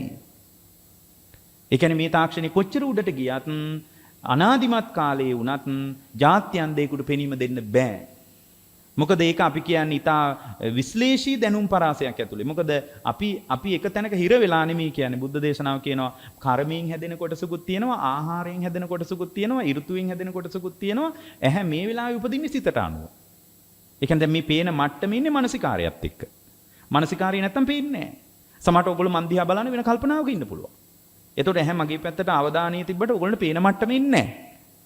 එහෙනම් ඒකට අපි කියනවා මේ මානසිකාරයේ නිසා ඇස උපදිනවා කියලා. ඒ කියන්නේ ඇස උපදිනවා කියන අර ගර්භාෂයක් ඇතුලේ කියන කතාව නෙමෙයි, මේ පේන මට්ටමේ නේක. එතකොට දැන් ඇසේ ක්‍රියාවලිය සම්බන්ධ බුදුදහම ඉතා ගැඹුරු අදහසක ඉන්නේ. එතකොට මේ ගැඹුරේ හිම්මින් අහුල්ලලා මම මේ දැන් කතා කරන්නේ. එහෙමනම් දැන් මේ බුද්ධ ශාසනයේ පොදු අදහස තමයි පටිච්ච සමුප්පාදය. සබ්බේ සත්තා ආහාරට්ඨිතිකා කියනකොට මේ ආහාරවල ක්‍රියාවලියක් ගැන පෙන්නනවා. එතකොට මේ ආහාර කියනකොට ඕගොල්ලන්ගේ දැනුමත් එක්ක ගත්තොත් බත්මාළු පිණි විතරක් වෙයි. හැබැයි පටිච්ච සමුප්පාදයේ දන්න කෙනෙකුට මේ කතා කරන්නේ ඉපදිච්ච සත්‍යයා පවතින විදිය නෙමෙයි. මුළු මහත් උපන් සත්‍යයාද නූපන් සත්‍යයාද පවතින ඕන සාධක. දෙවෙනි කාරණේ විදියට ද්වේ නාමකින් නාමංච රූප. ඔන්න දැන් අමාරුවේ වැටෙන විදිය කියනවා. මේ විලාව මොකද්ද කියලා කියනවා. පොදු අදහස කිව්වා සාංශාරික සත්‍යයගේ මේ වෙලාවේ මොකද්ද වෙන්නේ කියලා කියනවා. මේ වෙලාවේ පේනවා කියන අත්දැකීම ඇතුලේ ඒක පේනවා කියන එක විපාකයක්. පේන මට්ටමේ ඉන්නේ නාම රූප අත්දැකීමක් ඇතුලේ. ඒ කියන්නේ මේ ඇහත් හොඳට තියෙන්න ඕන වේදනාව, සංඥාව, චේතනාව, ස්පර්ශය, මනසිකාර කියලා නාම ධර්ම ටිකක් පහළ වෙන්න ඕන. ඒවා සම්පූර්ණයෙන් මානසිකයි. ඒ ටික පහළ වෙන්නේ නැතුව ඇහැ කොච්චර හොඳට තිබ්බත් පෙනීමෙන්නේ නැහැ. මේ වෙලාවේ පේනවා කියන එක ගැන මේ කතා කරන්නේ. ඒ කියන්නේ මේ ඇහත් හොඳට තියෙන්න ඕන. ඇහැ විතරක් හොඳට තිබ්බට මදි. මානසික සාධක කීපයක් තියෙනවා. වේදනාව, සංඥාව, චේතනාව, ස්පර්ශය, මනසිකාරය. ඒකේ ප්‍රධාන දේ මනසිකාරය. මානසික අවධානය තියෙන්න ඕන ඇහැ පැත්තේ. නැත්තම් පෙනීමෙන්නේ නැහැ. එතකොට දැන් ඒ වගේම තමයි ඇහැට දැනගන්නත් බෑ. ඇහැට පේන්නෙත් නැහැ බුද්ධ ශාසනයට අනුව. බෞද්ධ දැනුම් පරාසය ඇතුලේ ඇහැට පේනවා කියලා පිළිගන්නේ නැහැ. ඒ කියන්නේ මේ පේන දේ දැනගන්න බෑ. දන්න දේ විතරයි ඇහෙන් දැනගන්න පුළුවන්. ඒ කියන්නේ මේ පේන දේවල් සම්බන්ධව අපිට දැනගන්න බෑ. දන්නා දේ දැනගන්න පුළුවන්. මොනවා හරි පෙනුණා කියලා අපිට දැනගන්න බෑ. කලින් දැනගෙන තියෙන දේ, ඒ කියන්නේ අපි දන්නේ නැති භාෂාවකින් බැන්නට අපිට මොකක්වත් හැඟීම් උපදින්නේ නැහැනේ. ඇහෙන මට්ටම තියෙනවා. හැබැයි දන්නාකම නැහැ ඇතුලේ. එහෙනම් ඇහෙන දේ දැනගන්න බෑ. දන්න දේ විතරයි දැනගන්න පුළුවන්. කලින්ම මේ දත්ත ටික දාලා තියෙන්න ඕන අපි ඒකට කියනවා සංඥාව කියලා. වේදනා, සංඥා, චේතනා, පස්ස, මනසිකාර කියන පහම පහළ වුණොත් පේනවා, ඇහෙනවා, දැනෙනවා කියන මට්ටම එනවා කිව්ව එකයි. ඒ කියන්නේ මේ වෙලාවේ වෙන සිද්ධිය කියනවා ඊට පස්සේ. ඒ ද්වේ නාමකින් නාමංච රූපංච. ඒතර මේවා ඕගොල්ලන්ට යම් පෙළ හෙවි ගවේෂණයකට හරි මොකක් හරි පාරක් හැදෙනවා නම් හොඳයි කියලායි මම මේ කියන්නේ. ඊළඟට ත්‍විනි නාමකින් තුන කියලා කියන්නේ වේදනා තුනක් හට ගන්නවා කියනවා. මේ වෙලාවේ ඕගොල්ලෝ තුල යම් කිසි පෙළඹවීමක් ඇති වෙන්නේ යම් ගවේෂණයක් ඇතුලේ ඉන්නේ ඔය වේදනාව ඇසුරු කරගෙන. ඒ කියන්නේ අපි මේ ඔක්කොම වැඩ කරන්නේ සුඛ වේදනාව බලාපොරොත්තු වෙයි. ආස්වාදයක් බලාපොරොත්තු වෙයි. නමුත් ඕගොල්ලෝ සුඛ වේදනාව බලාගෙන වැඩ කළාට ඕගොල්ලෝ දුක් වේදනාව පිළිකුල් කළාට ඕගොල්ලන්ට කැමති විදියට වේදනාව ඕගොල්ලන්ගේ වසඟේ තියාගන්න බෑ. ඕගොල්ලෝ කොච්චර මහන්සි වුණත් වේදනාව කියන්නේ ඕගොල්ලන්ගේ වසඟේ තියෙන එකක් නෙමෙයි. ඒක හේතුඵල ධමකින් හැදිච්ච එකක්. ඒ හේතුඵල ධමකින් හැදුනා කියන කතාව තමයි අර පොදු කතාවේ ඇතුලේ කියනවා ඒක. ඒක නාමකින් කියන එකේ ඒ කතාව ඔක්කොම කිව්වේ නැත්තම් මේකක්වත් තේරෙන්නේ නැහැ. මට මේ දේශනා ආඛ්‍යානික කොහොම එකක්ද කියන එක විතරයි මට කියන්න උවමනාව තියෙන්නේ. නැත්නම් මේක වචනයක් ගැන හෝරා ගානක දහම් කතාවකට අපිට එකතු වෙන්න පුළුවන්. ඒක ඉතාම සංකීර්ණ ගැඹුරක් තියෙන එකක්. එතකොට දැන් අපිට වේදනාව ඇසුරු කරගෙන අපි ලෝකේ ගවේෂණය කරන කමක් තියෙන්නේ. ඒ කියන්නේ අපිට යම් සුඛ වේදනාවක් මේ ලෝකෙන් ලැබෙන්නේ නැත්නම් අපි ලෝකේ ගවේෂණය කරන්නේ නැහැ. ස්වභාවයෙන්ම මේ කාම භූමියේ ඉපදිච්ච සත්‍යයගේ හැඩයක් තමයි සුඛ වේදනාව අභිනන්දනය කරන මට්ටම. දුක් වේදනාව පිළිකුල් කරන මට්ටම. ඕගොල්ලෝ ඒ දුක පිළිකුල් කරගෙන සැප සුඛාස්වාදයේ හොයාගෙන තමයි ඔය ගොඩාක් වැඩ කරන්නේ. ඉගෙන ගන්නේ, උගන්වන්නේ, සල්ලි හම්බ කරන්නේ, ඔක්කොම කරන්නේ සුඛ වේදනාව නඩත්තු කරන්න. වෙන එක දෙයක්වත් නඩත්තු කරන්න නෙමෙයි අපි උත්සාහ කරන්නේ සුඛාස්වාදේ නඩත්තු කරන්න. ඒ සුඛාස්වාදේ නඩත්තු කරන්න ගිහින් අපිට ගොඩක් වැඩ කරන්න වෙලා. හැබැයි දැන් තියෙන ප්‍රශ්නය තමයි වැඩ ඔක්කොම කරලා හැරිලා බලනකොට සුඛාස්වාදේ නැහැ. දැන් වැඩ ගොඩාක් කරලා ඉවර වෙලා බලනකොට සුඛාස්වාදේ හිතේ නැහැ. මේ හිත ආස්වාදයේ දුරින් පෙන්නනවා ඊට පස්සේ. ඊට පස්සේ ඒ ඉලක්කේ කරා හඹාගෙන යනවා. මැරෙනකන් ওই දුවන එක තමයි අපිට තියෙන්නේ. ඉතින් ඕක අවබෝධ කරගන්නවා විනා අපිට වෙන කරන්න දෙයක් නැහැ. අවබෝධ කරගත්ත කියන වැඩ කරන එක නවත්තනවා නෙමෙයි. මේ අවබෝධය ඇතුලේ ජීවත් වුණාම හරි ලේසි ජීවිතේ. අපිට ජීවිතේ ලේසි වෙලා නැහැනේ. අපිට අවබෝධය සම්බන්ධ ලේසි වෙලා නැහැනේ. ඒකනේ අපි දැක්කනේ අර පේරාදෙණිය විශ්වවිද්‍යාලයේ වෛද්‍ය පීඨයේ ළමෙක් දැන් ටික කාලයකට කලින් කෝච්චියට බෙල්ල තිබ්බන්නේ. එතකොට එයා ඒ මට්ටමේ නම් එයා ඉන්නේ. ඒ කියන්නේ කෝච්චියට බෙල්ල තියෙන මට්ටමේ දැනුමක් නම් ඔයගොල්ලෝ එකතු වෙලා තියෙන්නේ. ඔයගොල්ලෝ වැරදිලානේ කොතන හරි. මොකක් හරි වැරදීමක් වෙලා තියෙනවනේ. ඕගොල්ලන්ගේ දැනුමට අපි ඉතාම ප්‍රශංසා කරනවා. හැබැයි ওই ගමන යනකොට ඕගොල්ලෝ එක දෙයක් මතක තියාගන්න. ඕගොල්ලෝ බලාපොරොත්තු වුණු ආස්වාදයෙන් සන්තුෂ්ටිමත් කරලා නම් ওই හිත ඉවර කරන්න බෑ. ඇයි? ඕගොල්ලන්ට තියෙන හිත සන්තුෂ්ටිමත් කරලා ඉවර කරන්න පුළුවන් එකක් නෙමෙයි. සිත ස්වභාවය ධර්මයේ ඇතුලේ බලනකොට විතරයි තේරෙන්නේ. හිත හැම වෙලාවකම පෙරලෙනවා. සිත හැම වෙලාවකම පෙරලෙනවා. ඒ පෙරලෙන සිතට හැම වෙලාවකම සිතුවිලි ගලනවා. ඇත්තටම දුක කියන්නේ සිතුවිලි ගලන එකට. බුද්ධ ශාසනයේ දුක කියලා කියන්නේ සිතුවිලි ගලාගෙන එන එකට. සිතුවිලි ගලන්නේ නැත්නම් දුක කියලා එක්කුත් නැහැ පින්වත්නි. එතකොට මේ සිතුවිලි කලමනාකරණය කරලා අර මූලික தത്വයට බුදුදහමේ ශ්‍රාවකෙක් සූදානම් වෙන්න නම් ඕගොල්ලෝ අනිවාර්යයෙන්ම හිත පුහුණු කරන කතාවකට එකතු වෙන්න ඕන. අර ප්‍රඥාව වඩන කතාවකට එකතු වෙන්න ඕන. ලංකාවේ බෞද්ධයෝ හරි කනස්සල්ලකටපත් වෙන්න ඕන. ඒ අයට භාවනාව මග හැරිච්ච එක ගැන. ලංකාවේ බෞද්ධයෝ අඬන්න ඕන එක පැත්තකින් මේ කතාව මග හැරුණ එක ගැන. ලෝකේ පුදුම උනන්දුවක් තියෙනවා හිත භාවනාව ගැන. නමුත් ලංකාවේ බෞද්ධයෝ විනාඩි 10ක් උදේට භාවනා කරන්නේ. යටත් පිරිසෙන් විනාඩි 10ක් භාවනාවට යාලා කාලය වෙන් කරන්නේ. බුදුදහමේ ප්‍රධාන සාකච්ඡාව. ලංකාවේ බෞද්ධයෝ බුදුරජාණන් වහන්සේගේ නාමයෙන් කරන්නේ පිළිම හදන එකයි, බුද්ධ පූජා තියන එකයි, කටිනි පිංකම් කරන එකයි, වත් පිළිවෙත් කරන එකයි විතරයි. ඒ ඔක්කොම බුදුරජාණන් වහන්සේගේ දේශනාව ඇතුලේ ගොඩනැගිච්ච අතුරු කතා, ඒවා ඔක්කොම වැදගත් කතා. ඒවා විසි කරලා දාන්න ඕන කතා නෙමෙයි. හැබැයි අපේ ප්‍රධාන කතාව හිත වඩන එක. ප්‍රඥාව මත හිත පුහුණු කරගෙන ඉස්සරහට යන එක. එතකොට දැන් අපිට අපිව තෝරගන්න බැරි වුණොත්, අපිව අපේ අභ්‍යන්තරයේ සිත හැසිරෙන විදිහ අපිට හඳුනා ගන්න බැරි වුණොත් එහෙම පින්වත්නි අපි අසාර්ථකයි. එයා මොන විදියට එළිය වැඩ කළත් එයාට වරදිනවා. බුද්ධ ශාසනයේ පොදු අදහස තමයි ඕගොල්ලන්ගේ හිත හැසිරෙන රටාව අඳුන්වලා දෙන එක. එතකොට හිත මේකේ රහසක් තියෙනවා. මොකක්ද දන්නවද? හිත හැසිරෙන විදිය අවබෝධ කරගත්තාම හිත නිවෙනවා. අන්න ඒක තමයි රහස. Tamanගේ හිත හැසිරෙන විදිය අවබෝධ කරගත්තාම එතනම හිත නිවිලා යනවා.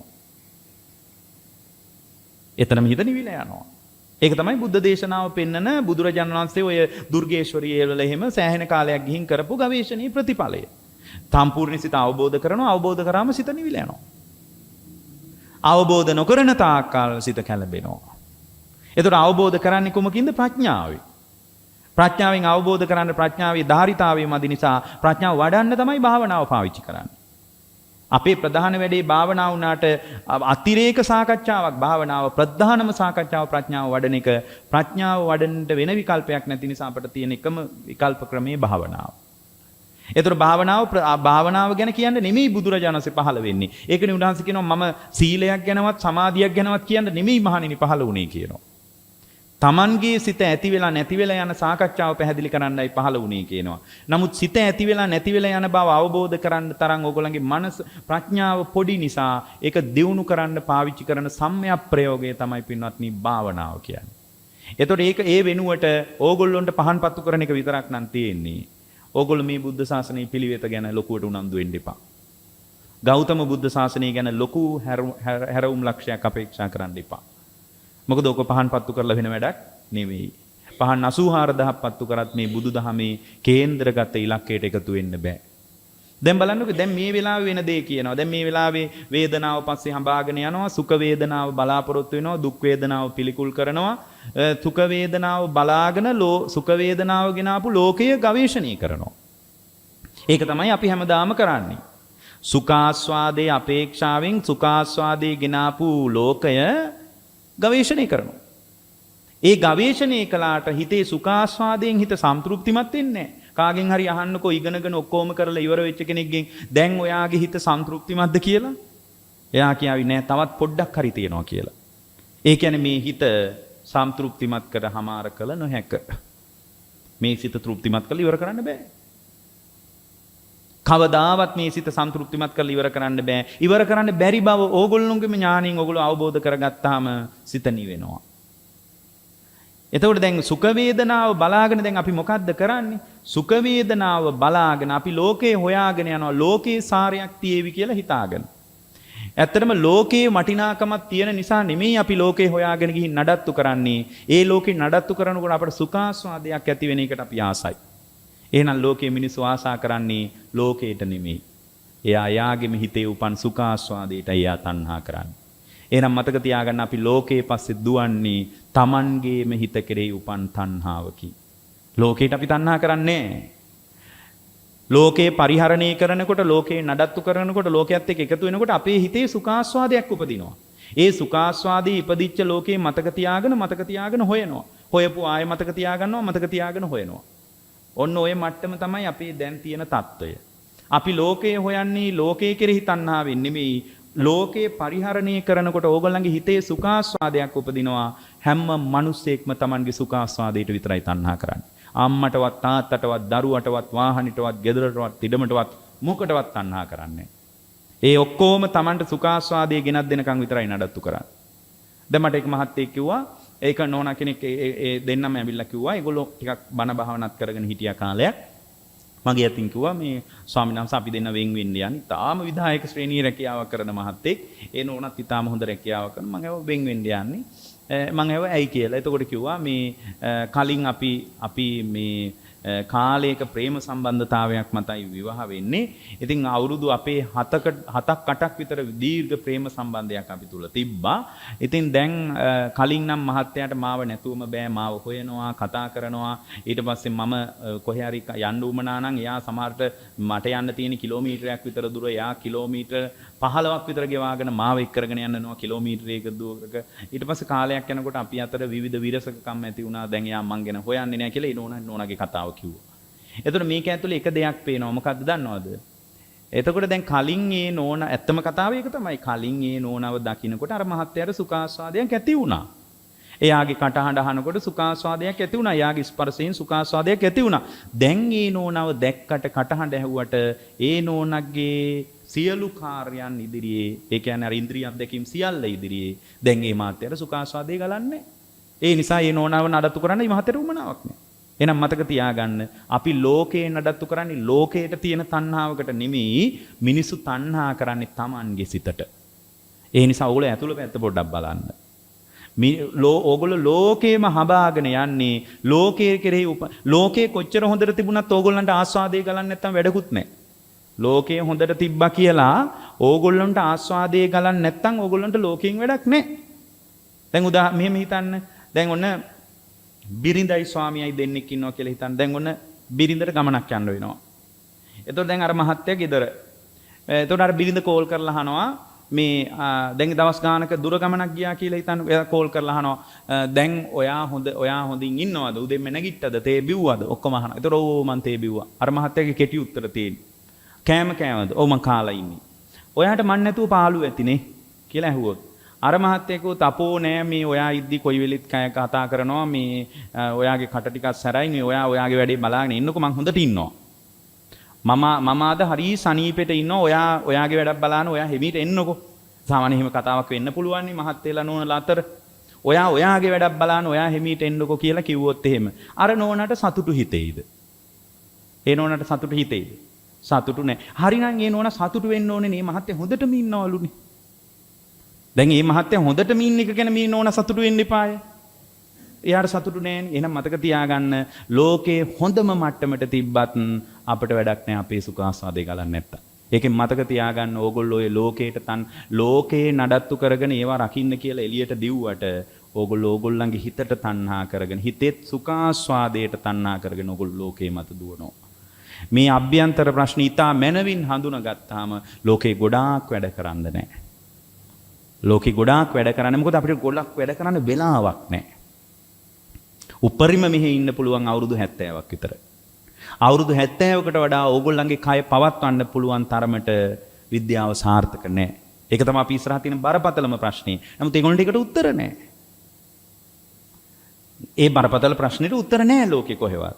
ඒ නිසා ඕගොල්ලන්ට වැඩි කල් ඉන්න බෑ මෙහි. ඒ නිසායි මේ බඳු අවබෝධයක් ගැනත් අපි වැඩියෙන් ටිකක් උනන්දු වෙන්න ඕන. මේ බඳු ගවේෂණයක් ගැන හිත පුහුණු කිරීම ගැන සිත අවබෝධ කිරීම සම්බන්ධව වැඩි උනන්දුවක් ඇති කරගන්න ඕන ඒකයි. ඒ උනන්දුව ඇතුලේ ඕගොල්ලෝ බුදුදහම පැහැදිලි කරන ප්‍රතිපත්තියට ඇවිල්ලා බලන්න බලාගෙන ඉද්දි වෙන්නේ. ඕගොල්ලන්ට දැන් හිතා ගන්න බෑනේ මගේ ඇතුලේ තියෙන රාගය මම කොහොමද කළමනාකරණය කරන්න කියලා ඕගොල්ලන්ට දැනුත් හිතා ගන්න බෑනේ.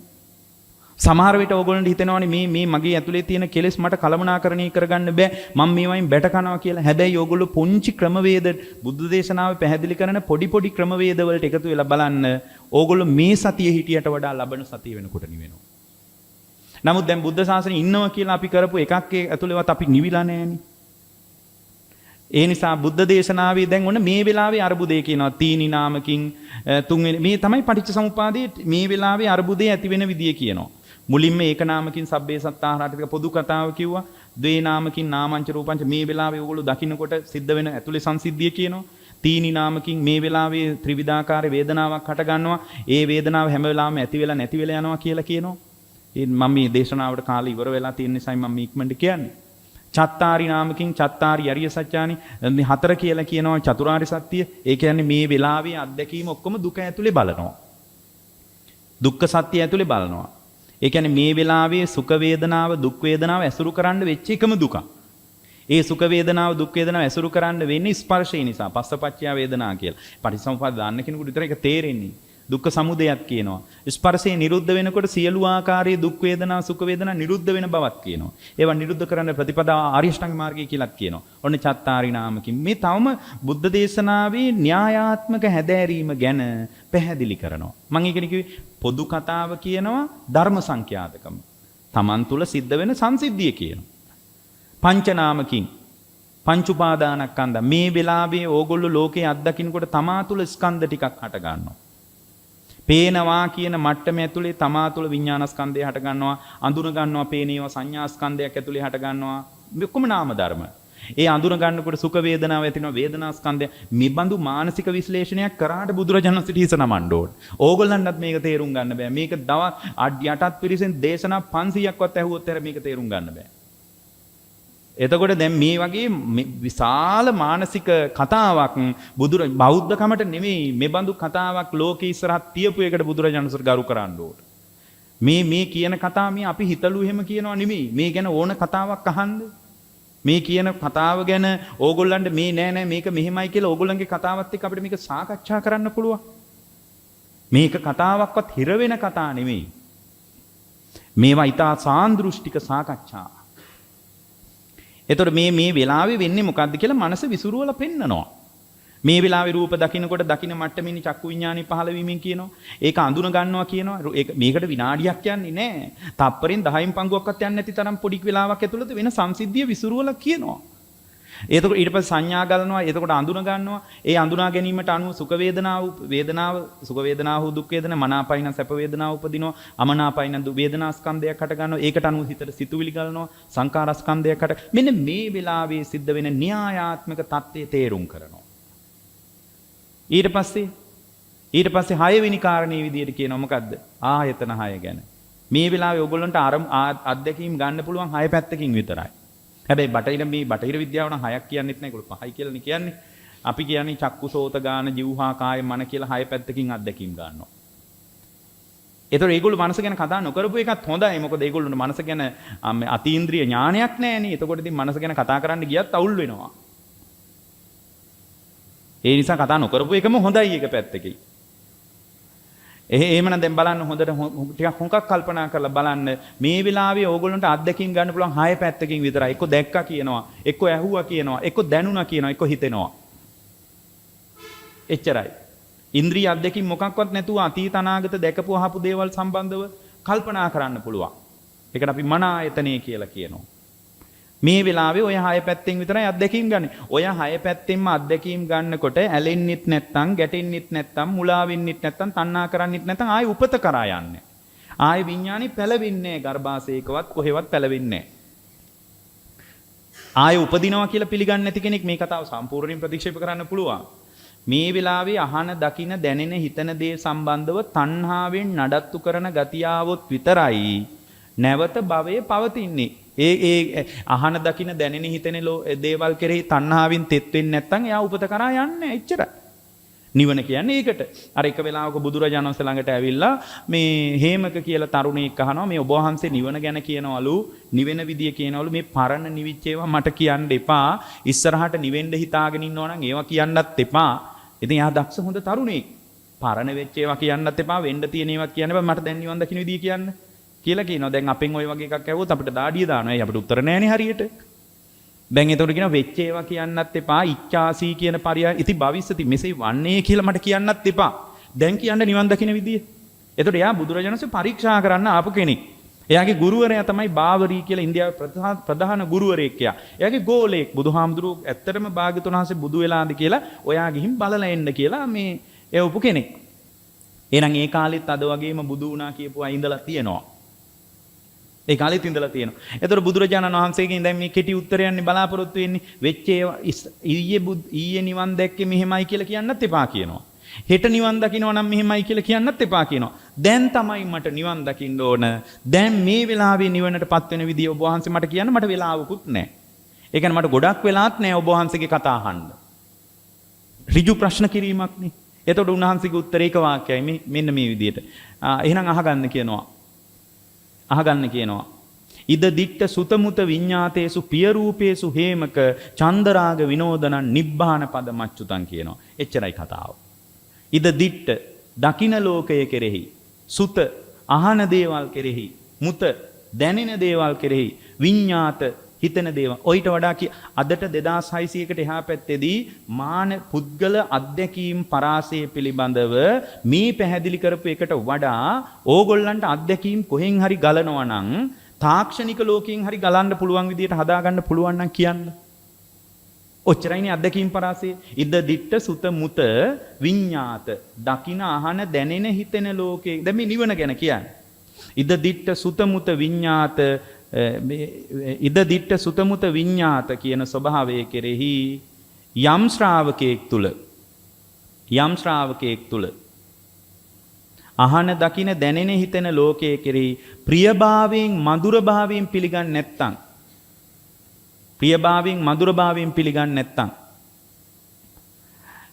තණ්හාවෙන් තෙත් වෙන්නේ නැත්තම් චන්දරාග විනෝදනං. ඡන්දේ කියන්නේ මොකද්ද? කැමැත්ත කියන එක. රාගය කියන්නේ මොකද්ද? ඇලෙනවා කියන එක. කැමැත්තයි ඇලීමයි ඇතුලේ මේ වෙලාවේ අත්දකින්න ලෝකේ නඩත්තු කරන්නේ නැතුව ස්වභාවිකවම ලෝකයට එකතු වෙනවා නම් අපි අස්වාභාවිකයිනේ. අපිට පේන දේ සම්බන්ධව මම ආයනයකුත් තියෙනවනේ. දකින්න මම මේ පැත්තේ ඉන්නවා කියලාත් අපිට හිතෙනවනේ. දකින්න දේ මට අයිති කියලාත් හිතෙනවනේ. ඒක ඇතුලේ මම ආයනයකින් පොඩි නඩත්තුවක් තියෙනවනේ අපිට. ඉද දිට්ඨ සුතමුත විඤ්ඤාත පිය රූපේසු හේමක චන්දරාග විනෝදනං. ඡන්දයයි රාගයයි නැත්තම් මේ වෙලාවේ චන්දරාග විනෝදනං නිබ්බාන පද මච්චුතං. ඒකට තමයි හේමක නිර්වාණය කියලා කියන්නේ. ඒකට තමයි නිවන කියලා කියන්නේ. හැබැයි ඔක ස්ථාවර නෑ අපේ. ඕක ස්ථාවර නෑ. ඒතර ඒක ස්ථාවර නැත්තේ ඇයි?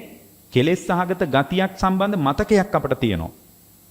ඒ මතකේ නිසා මේ බණහන වෙලාවට ඔහොම හිටියට ආයෙත් එළියට ගියාම චන්දරාගෙන් තෙත් කරන්න පුළුවන් ලෝකයක්මයි හම්බ වෙන්නේ. ඒ හම්බ වෙනකොට ඕගොල්ලන්ගේ ප්‍රඥාව ප්‍රබල නෑ. චන්දරාගෙන් තෙත් නොවන ආකාරයට ලෝකේ පරිහරණය කරන්න. එහෙනම් බුද්ධ ශාසනයේ ලෝකේ පරිහරණය නවත්තන්නේ නැහැ. පරිහරණය කරන ලෝකයේ සම්බන්ධ කෙලෙස් සහගත ගතිය විතරයි අපි කඩන්නේ. මොකද මේ පරිහරණය කරන ඉන්ද්‍රිය අධ්‍යක්ීම් කෙලෙස් සහගත ගතියකින් තෙත් වුණොත් විතරයි ආයෙ උපදින්නේ. ඒ කියන්නේ මේ ඇස පරිහරණය කරන එකට බුදුදහම විරෝධාකල්පයක් දක්වන්නේ. ඇස සම්බන්ධ කෙලෙස් ගතියකින් නඩත්තු කරන එකට බුදුදහම එකතු නැහැ. ඒ කියන්නේ පේනවා කියන මට්ටම ඇතුලේ පේන දේ මට පේනවා, පේන දේ මට අයිති කියලා අර දෙපැත්තෙන් හිට ගන්න එක. ඕකට තමයි කියන්නේ අන්තෝ ජටා බහි ජටා කියලා. දේශපාලකයොත් කතා කරනවා ඒවා මේ වේදිකාවල. ඒවා කතා මේ ධර්මශාලාවක නිවිච්ච මිනිස්සු කතා කරන්න ඕන එකක් ඒක. ඒ කියන්නේ පේන ඇස උපදී ඒ කියන්නේ පේනකොට පේන මම මේ පැත්තේ ඉන්නවා කියලා හිතනවා නම් ඒකට තමයි අන්තෝ ජට ඇතුලේ ගැටය. නෑ පේන ලෝකේ මට අයිති මගේ දරුවා ඉන්නවා මගේ ගෙදර තියෙනවා මගේ අනේ පේන ලෝකේ මට අයිති කියලා මම ආයෙනින් ලෝකයට විසිරෙන එක තමයි බහි ජට එළියේ ගැටය. මමත්වයෙන් නඩත්තු කරන්නේ නැතුව මේ වෙලාවේ ප්‍රතිචාර දක්වලා සංසුන් වෙන්න පුළුවන් නම් අන්න එතන තණ්හාව මෝරන්නේ. ඒ මෝරන් නැති මට්ටම තිබ්බොත් ඇහැ කඩා වැටෙනකොට කෙලෙස් ගතියක් නැති නිසා නිවිල යනවා. ඒ කියන්නේ ඇස කියන එක කඩා වැටෙනවා ළඟදී. ඇස අපිට අහිමි වෙනවනේ ළඟදී අපිට මැරෙනවනේ. ඇස කඩා වැටෙනකොට අර කෙලෙස් ගතිය තිබ්බොත් විතරයි නැවත ප්‍රතිසන්දිය කරා යන්නේ. එතකොට ඇස තියෙද්දී කෙලෙස් ගතිය කඩා වැටුනොත් ඒකට මොකද්ද කියන්නේ? ඇස තියනවා කලින් වගේම. කෙලෙස් ගතිය විතරක් කඩා වැටෙනවා. ඒකට තමයි අරහත්ත්වය කියන්නේ.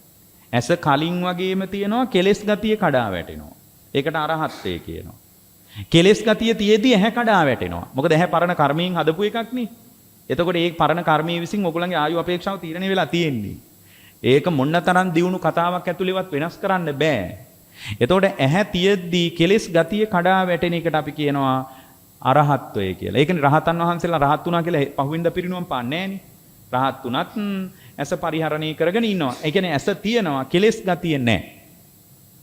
එතකොට මේ කෙලෙස් ගතිය තියද්දී ඇහැ කඩා වැටුනොත් ඒකට තමයි කියන්නේ මරණය කියලා. කෙලෙස් ගතිය ඉතුරු වෙලා තියදී ඇහැ විතරක් කඩා වැටුනොත් ඒ කෙලෙස් ගතිය තියෙන විඥානයේ නැවත ප්‍රතිසන්දිය කරා යනවා. අන්න භවය හැදෙනවා. ඔන්න ඔය වගේ කතාවක් තියෙනවා. එතකොට මේ වෙලාවේ මේ දකින්නවා කියන අත්දැකීම විසුරුවලා ධර්මයේ පෙන්නනවා. 5 කියලා පංචස්කන්ධේ. 6 කියලා මේ වෙලාවේ අත්දැකීම් ගන්න සම්පූර්ණ පරාසය කියනවා. මේ ඔක්කොම න්‍යායාත්මක කතා. එතනින් පස්සේ මොකද්ද කියන්නේ? සත්ත්‍ය නාමකින් සත්ත්‍ය බොජ්ජංග අන්න ප්‍රතිපත්තිය දැන් කියනවා. විනය සංඛ්‍යාත බව. ඔතෙන් දෙනකන් ධර්ම සංඛ්‍යාතකම කියනවා. අට්ඨ නාමකින් අරියෝ අට්ටංගිකෝ මග්ගෝ. දස නාමකින් දසහංගේහි සමන්නාගතෝ අංග 10කින් යුක්ත ආර්ය මාර්ගය කිය. ඔක්කොම ප්‍රතිපත්තිය. දැන් බලන්නකෝ ඔය දේශනා ආඛ්‍යානි ඕක හොඳට ඔළුවේ තියාගෙන බුදුදහම හදාරන්න ඕගොල්ලෝ මෙච්චර දවස් හම්බු නැති වෙන කතාවක් හම්බ වෙයි. පොදු කතාව කියනවා සබ්බේ සත්තාහාරට්ටිතික. ඊට පස්සේ මේ වෙලාවේ සිද්ධ වෙන සංසිද්ධිය සත්‍යයාගේ පැවැත්ම සිද්ධ වෙනකොට මේ වෙලාවේ එයා තුල සිද්ධ වෙන සංසිද්ධිය න්‍යායාත්මකව කියනවා. මේ වෙලාවේ මොකද්ද මේ වෙන ක්‍රියාවලිය? ඊට පස්සේ මේ ක්‍රියාවලිය සම්පූර්ණයෙන් නැවත මිබඳු තත්වයට ගොඩ නැගෙන්නේ නැති වෙන්න ප්‍රතිපත්තිය කියනවා. ධර්ම පොදු කතාව කියනවා ධර්ම සංඛ්‍යාතකම කියනවා විනය සංඛ්‍යාතකම කියනවා අමා නිවනින් කෙලවර වෙන කතාව කියලා සාකච්ඡාව ඉවර කරනවා. ඔන්න ඔය වගේ න්‍යායක් තියෙන. ඉතින් ඕක ගැන අපි හුඟක් කතා කරන්න ඕන. ඕක එහෙම ආවට ගියාට කතා කරන්න බෑ. ඉතින් මේක ඇතුලේ ඕගොල්ලෝ බුදුරජාණන්සේගේ සාකච්ඡාව අපිට මුණ ගැහිච්ච එක ගැන සතුටු වෙන්න. ඒක මේ බෞද්ධ භික්ෂුවක් විදියට නෙමෙයි කියන්නේ. ලෝකේම දෙවියොන්ට වගකීම දෙන වෙලාවක බටහිර ලෝකයට දෙවියන්ට වගකීම දෙන්නේ. මෙච්චර දියුණුයි කියන මේ දියුණුව ගැන කතා කරන ඔක්කොම දෙවියෝ ගැන කතා කරන්නේ ප්‍රධාන සාකච්ඡාව. මහා බ්‍රහ්මයාට වගකීම දෙද්දි මහණෙනි වගකීම නම් කාටවත් දෙන්න එපා. වගකීම ඔයාම ගන්න කියලා කිව්වට අපි හිස නමන්න ඕන. ඒ කියන්නේ වගකීම ලෝකෙට දෙන්න නැතුව මහන්නි දෙවියෙකුටවත් වගකීම නම් දෙන්න එපා. වගකීම නම් ඔයාගේ පැත්තේ තියෙන්නේ කියලා බුදුරජාණන් වහන්සේ වගකීම් සහිත ශ්‍රාවකෙක් හැදුවට අපි ගරු කරන්න ඕන. මේ වගකීම උන්වහන්සේවත් බාර ගන්න ලෑස්ති නැහැ. උන්වහන්සේ මැදහත්ව උන්වහන්සේ අවබෝධ කරගත්ත දේ අපිට පැහැදිලි කළා. එතකොට දැන් අපි උත්සාහ කරන්න ඕනේ අවබෝධය කරා යන්න. නමුත් ඒ අවබෝධය කරා යන්න ඔය ඉන්න මට මදි. ඒ නිසා ඒකට අපිට ප්‍රඥාව දියුණු වෙන්න ඕනේ. ඒක දියුණු කරන්න තියෙන සමාධිය මත. සමාධිය මත ප්‍රඥාව දියුණු වෙනකොට ඕගොල්ලන්ගේ ඔය ඉන්ද්‍රිය අධ්‍යක්ීම් සහ දැනුමට වඩා වෙන සාකච්ඡා ටිකක් මනස තුල ගොඩ නැගෙවි. ඒක ගොඩ නැගිච්ච දවසට අපිට මහා බරපතල සාකච්ඡාවකට යන්න පුළුවන්. ඒ සාකච්ඡාව කෙරෙහි එකතු වෙන දවසක් වෙනුවෙන් සැලසුම් කරන්න. ඔය ඉගෙන ගන්න උගත්කම් බුද්ධිමත්කම් ආර්ථික වටිනාකම් වෘත්තීය වටිනාකම් හදන මට්ටම ඇතුලේ සැබෑ ආධ්‍යාත්මික ආර්ය මාර්ගය ඇතුලේ ශක්තිමත් වුණු ශ්‍රාවකෙක් වෙන්න. ඒ ශ්‍රාවකත්වයේ ඇතුලේ ඔබ ස්වභාව ධර්මයේ පරිස්සම් කරයි. 아무තුවෙන් මෙහි කවුරුත් පරිස්සම් කරන්න ඕනේ ධර්මතාවයේ විසින් ඔබව රකීවි. ස්වභාව ධර්මයේ විසින් පරිස්සම් කරන ස්වභාවික ශ්‍රාවකෙක් වෙන්න. ඔගොල්ලෝ හරි කෘතිමයි. ඕගොල්ලන්ගේ ඇතුළාන්තය තුල ස්වභාවික නැහැ. ඒ ස්වභාවිකත්වයේ වහගෙන ඉන්නේ මමත්වය. මම මගේ කියන ගතිය. ඒක සාංශාරිකවම හුරුවක්. ඒවා අපිට අම්මා තාත්තා උගන්වපුවා නෙමෙයි. ඒ හුරු ඇතුලේ ඉන්නකම් ඔබට ස්වභාවික වෙන්න බෑ. ඒ ස්වභාවිකත්වයේ වෙනුවෙන් මඟ බලන්න කියලයි ඔබට යෝජනා කරන්නේ. මේක එක්තරා සංවිධානාත්මක දේශනාවක් නෙමෙයි. ඔබට මේ බුද්ධ දේශනාවේ ආඛ්‍යානීය පිළිබඳ පොදු අදහසක් මතු කරන්න දරපු උත්සාහයක්. මේ හොරා එකමාරකටත් වැඩි දීර්ඝ වේලාවක් මේ දේශනාවට එකතු වුණු ඔබට වහවහ චතුරාර්ය සත්‍ය අවබෝධ වේවා. මෝහක්ඛයෝ නිබ්බානං